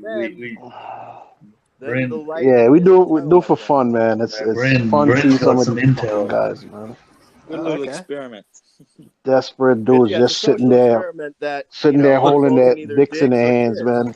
Don't worry, Bryn's got, me and Bryn got some business to take care of that later. Don't worry. No, I can say now. I don't really care. Sorry, what kind of business? No. Let's Let's just kind say, of personal. They're going out on Omegle together and shit, bro. It's fucking- Let me compare dicks later. like, Bryn, hold your dick. All right, Jace, hold your dick. All right, let's see what we do. Start scrolling.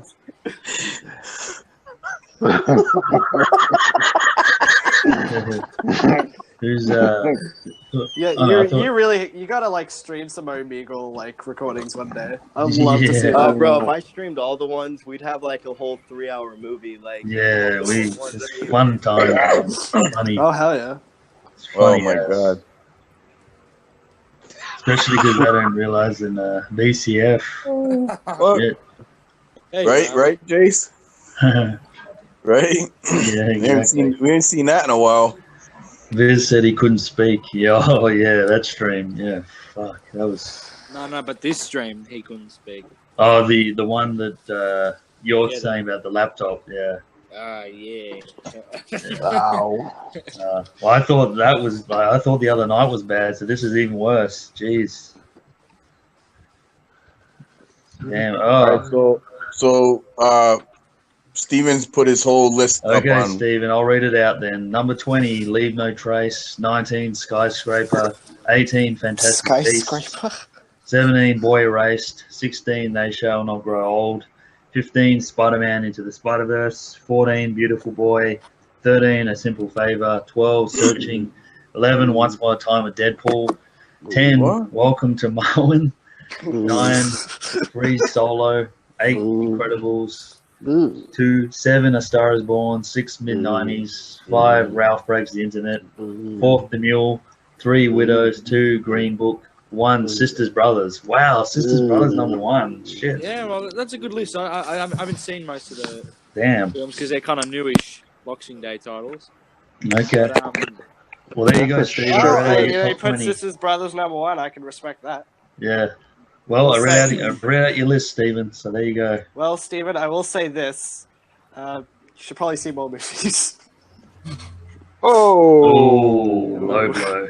No, nothing personal. Damn, There's some don't- good stuff. don't, That, He there's some just good burnt stuff you can like see. that marshmallow that Brenna's got on the fire. No, Vusu. nothing. What did he say? Vusu magic. CP? Oh, he start with his shit. Oh no. No. Yeah. Oh no. CP? Damn, we got like 16 viewers here. Shit. Did that used to be a marshmallow? It's a whole bunch of mini ones mixed together. The Trash Fingers says. What Jack the Attack saw what the fuck is 54 that? Is that like a movies. retarded chicken nugget or some shit, dude? Like, what the fuck? It's a whole bunch. It's a whole bunch of Paul, he wants you to answer him. Oh, I saw a couple of films this year. Oh, okay. No, Jack Stevens said 54 movies. Yeah. I would love to hear Sean's list, man. Yeah, You got a list, Sean? Sean, do you have a list? Just write it out or join and read it out. Oh yeah. Trini, what's your Yes, number John. one at least? The Black KKK. Okay, that's your number one. So we got Yeah, that out of man. you. Black Klansman. That's actually, who said that, John? Me, you, and Adam said that one. We all said Yep. I'd say that. that. I would have said that too, except everybody else already said it. Top so. Yeah. 5, Mo. Yep. Yeah, there's I a have funny my Number one. Great movie. I got that 4K. I'm gonna watch that Yeah, me too. tonight. I'm gonna watch that tonight. You guys Bryn, seen what any? is that? You guys seen any other Spike Lee joints? Yep. Yes. Hey, talk to John about that. He Yeah, David Duke was my best part of that movie, man. I love David Duke. Steven, what do you think of David G? Oh, we lost Robbie. Damn. Yeah, that's the end of Robbie. Well, Man. thanks for coming on, Robbie. Appreciate it, man. I know you're retired and you didn't want Just to. like this marshmallow. he's Thanks for done. joining, man. I appreciate that. Thanks, Rob. Yeah, Kylo Ren. I'll see you. I'll see you next year, Robbie. Bryn, are you trying to shape that marshmallow into a dick or what, dude? Like, what the Well, fuck? I mean, you caught me. Is that popcorn? I mean, it looks healthier than half the dick. I mean, it does. It does look healthier than half the dicks I see on Omega. Oh my god, Robbie's Look looking at the kid. I Yeah, didn't see to the watch I Feel original. Pretty. What the Host, hell? that's a good Ramones song, man. Sorry, I had the urge to watch I Feel Pretty again. Yeah, Oh, I'm gonna watch Steven, that. what did he say? I feel the real David Duke might grow to like his portrayal in the movie. Okay. Oh, Yo, yeah. Bryn, not for nothing, but you was better off making that on your stove top, man. Nah, his phone was dying. Okay, Robbie. That's what. Brent, that's a huge bit of popcorn, man. If you want to come back in, just join. Yeah, there's some popcorn residue right there. Yeah, I think you that know. pretty much that ends the top 20 list anyway. Some Hate fucking it when I accidentally melt my Omegle popcorn. residue. Yeah, I Hate think hate it when I melt my popcorn. we're getting close to that sort of moment, John. Yeah, we're Look done at with our that, look at list. that. Look at that Omegle residue. Look at that. Yeah, We're done. they're really expanding their network. We're done with the movie talk. I think everybody's just curious about my Omega story. Well, I'm gonna ask the same thing again. Like who for whoever's watching, who had the best list? Me, Jace, Adam, or Robbie? The most well-rounded list, I would say, probably. Yeah. Well, as I said, I don't know. Y'all had good stuff, and everybody had good stuff in their list. Oh, they said Leroy, your turn. Yeah, Leroy, you're the only one. Shit! Time to join, Leroy. Adam had a lot of comic book. Yeah, well, he movies told in me. his. Thanks, Hope. Hey, Leroy, if Cobra Kai was a movie, I bet that would be in your. Yeah, Hoax says, John, okay, Hoax, you're not joining any more streams. No, I'm joking. I think Jace is playing the captain role. Yeah. I think because us three watched a lot of the same movies. I think it's got to be you and Jace, John. Yep. Well, because we talk a lot and recommend movies, yeah. Yeah. So a lot of the stuff you guys had probably would have been on my list too. I think we similar lists. One movie I would have had on my list that nobody said was The Hate You Give. Oh yeah. I didn't see that. Yeah, that movie kind of. All the lists were good though. It's still on Netflix, right? Is it on Netflix? I don't know. I just thought it watched was it online. John, what was hasn't even come out here yet. Sean, have you written it down or not? John, what was Yeah, that? it was a good movie, Fifi. What was that What horror, Australian horror one with the kids? Oh, The Boys in the Trees? Was that this year or last No, year? that was last I think, year. yeah, that was last year. Oh, okay. I haven't seen that. Heard No, good the Australian movie we were talking about before was Cargo. That Cargo, was- yep. Okay, I like Cargo. Sorry, I spoke. Sorry. First Reform, That's fine. 32, Star is Born. Okay, Leroy is listing some. First Reform, Creed 2, Star is Born, Green Book. So top 5, Leroy? Is that your top 5? Yeah, I gotta check out Green Book. The Hate Gasper gives. Oh no. Oh shit. Uh, The Thug is heavy-handed. Wait, But, Steven likes Thug. my number one of the year was probably Where Are the Diaz Brothers, but that's just me. Oh yeah. Did you guys see what was it? Sorry to Bother You? Yeah, we Yeah. talked about that at the beginning. That's yeah. Adam's number one. I think Robbie had it in there, didn't he, John? Yeah. Let me see. I missed that, Leroy. I Yeah, haven't seen you did. enough, but okay, Black Klansman, You Were Never Really Here, Night Comes For Us, Fallout Searching. Okay, Leroy, so you got pretty much similar to us. Yep. Good one. He likes Searching. Searching was good, man. Yeah, looks like everyone wrote Searching. Everyone, You Were Searching's Never good. Really Here. Searching was Night Comes For Us is another one we've all said. Okay. Right. John, Rob. you need to see that one. What's Oh yeah, I know. Said Slipcover King is gonna be like Lego Batman and Lego Aquaman number 1. Read it. Horses. Oh, you don't got it written down, man. Oh, he doesn't got it written down. Damn. Because you could have joined and just read out your list. Looks like everyone's dependent on Letterboxd here. Mm-hmm. despite the fact that for half of us it doesn't seem to work. It's not working for me either. Yeah. I'm glad I didn't do this during the fucking stream. Yep. Well, I wrote all my shit down, Jay. Yeah, So I already had it. I know I had it on my phone when we were reading, but it didn't. It was working when we did the stream like earlier. You know. I would Avengers have quickly Black written it Panther. down. I gotta watch Fallout, man, because you guys are giving this movie very high praises. Non-making. It's a good movie. 4K out, man. It's a good movie. Yeah, but it's like, yeah.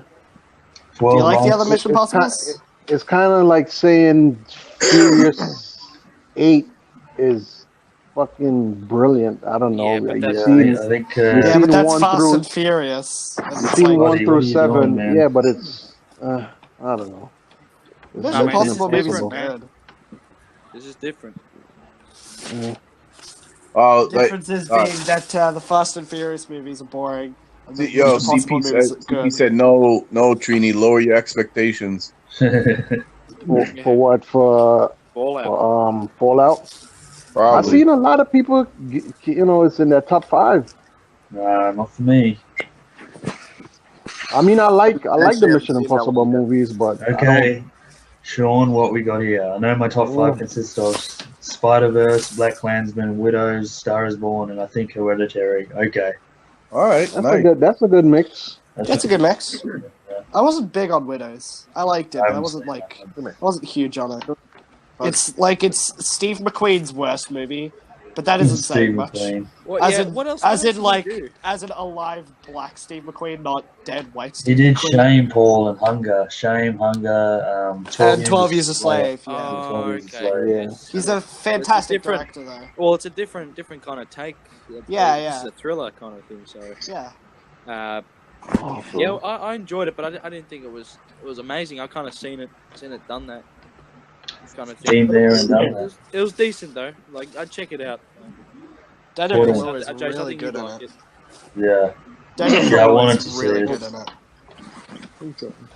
I wanted to It's see got my it. girl in it, Get so I gotta get watch the it, man. popcorn, Oh, Viola Davis, man. Yeah. turn up the volume, and watch She's from my city, Mission so Impossible. I gotta Yeah, watch do that. that. Hey, Trini, do that, man. Get the popcorn. Get your orange juice, man. In my top 10, I can't remember the order, but I had Searching, Green Book, some others I can't remember. Yeah, it's all good, Sean. You got your top 5 out, so that's all good. At least most of us have been able to do some lists today.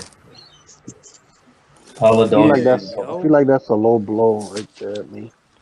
Yeah, Trini, it's a low blow. Disappointing, man. I gave you so much time.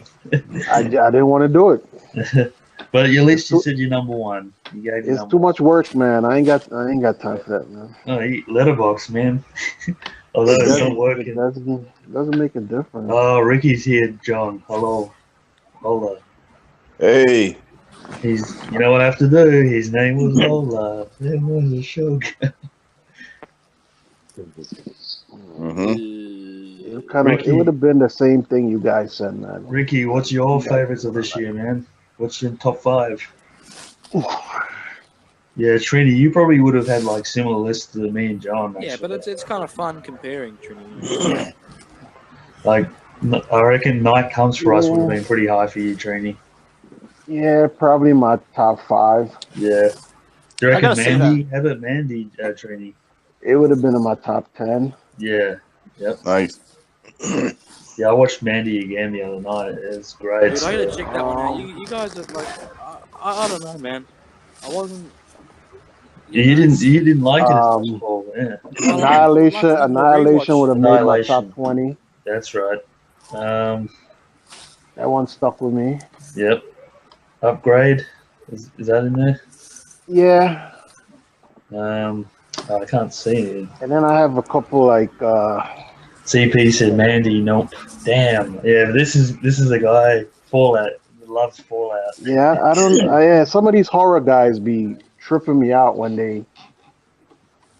Like you remember I showed you guys this one dude that we follow that gave Mandy a half a star. Half a star, yeah. But then he That's gave just objectively wrong. Yeah. But then he gave what the fuck was that shitty ass movie 5 stars, man? Like Like, I wasn't the biggest fan of Mandy as I thought it was overrated, but I gave it a 3. I didn't give it a fucking. Same here. Same I here. gave it It's a like 3, but I'd like to give it a rewatch. Cause yeah, I didn't score it. I don't give anything 5s, man. Well, as I Neither said, do Robbie. A 5 said have to blow me away. Like great. a 5 is Scarface, yeah. Oh, there's Ricky's right there. Okay, Jay. Ricky. Okay, I'll read Ricky's top 5. Mandy's in his top 5. Okay, Love Simon. Okay, none of us said that. Halloween. Wow, he liked Halloween. Summer of '84 and What Keeps You Alive is his top 5. yeah, Summer '84 probably would have made my top 20. Yeah. I never saw that. I didn't. It was a shame. I heard it wasn't good, but like it was made by the same guys that did Turbo Kid. And has anybody here seen Turbo Kid? Oh yeah. Yeah. What's the other movie you're talking about though? That was made by the same guy? Summer of okay, 84? Robbie. Oh yeah. I wasn't a big Game fan. Mamma Mia. How much Mamma Mia movies they got? 2. There's 2. Well, I haven't seen any of them, man. Oh, In 10 years, we'll get a third one. Yeah, I saw it. That's not my. Paul, you gotta love the blondes in the movie, man. Oh, I like Lily James. And Amanda Seyfried too, man. Damn. Nah. Sure, man. Sure. Oh. Sure was in it also. She was the fucking grandmother. Oh, straight. Ooh. Well, she wasn't much in the second one, right? Yeah. Colin Firth. Who boy? Pierce Brosnan, November Man. Oh boy. I heard it was decent, man, but it's just it's decent. It's not my kind of movie. When Pierce Brosnan sang SOS in the first one, oh my god. Yeah, he's not a good singer. Listen to fall behind. So when you need me. Nah, he can't sing at all. I know it's like none of the males can really sing in that movie. It's I was waiting for him to pull out a gun and be like 007 return. GoldenEye. Oh, die another day, man. Yeah. Paul, you've been on the Roger Moore kick.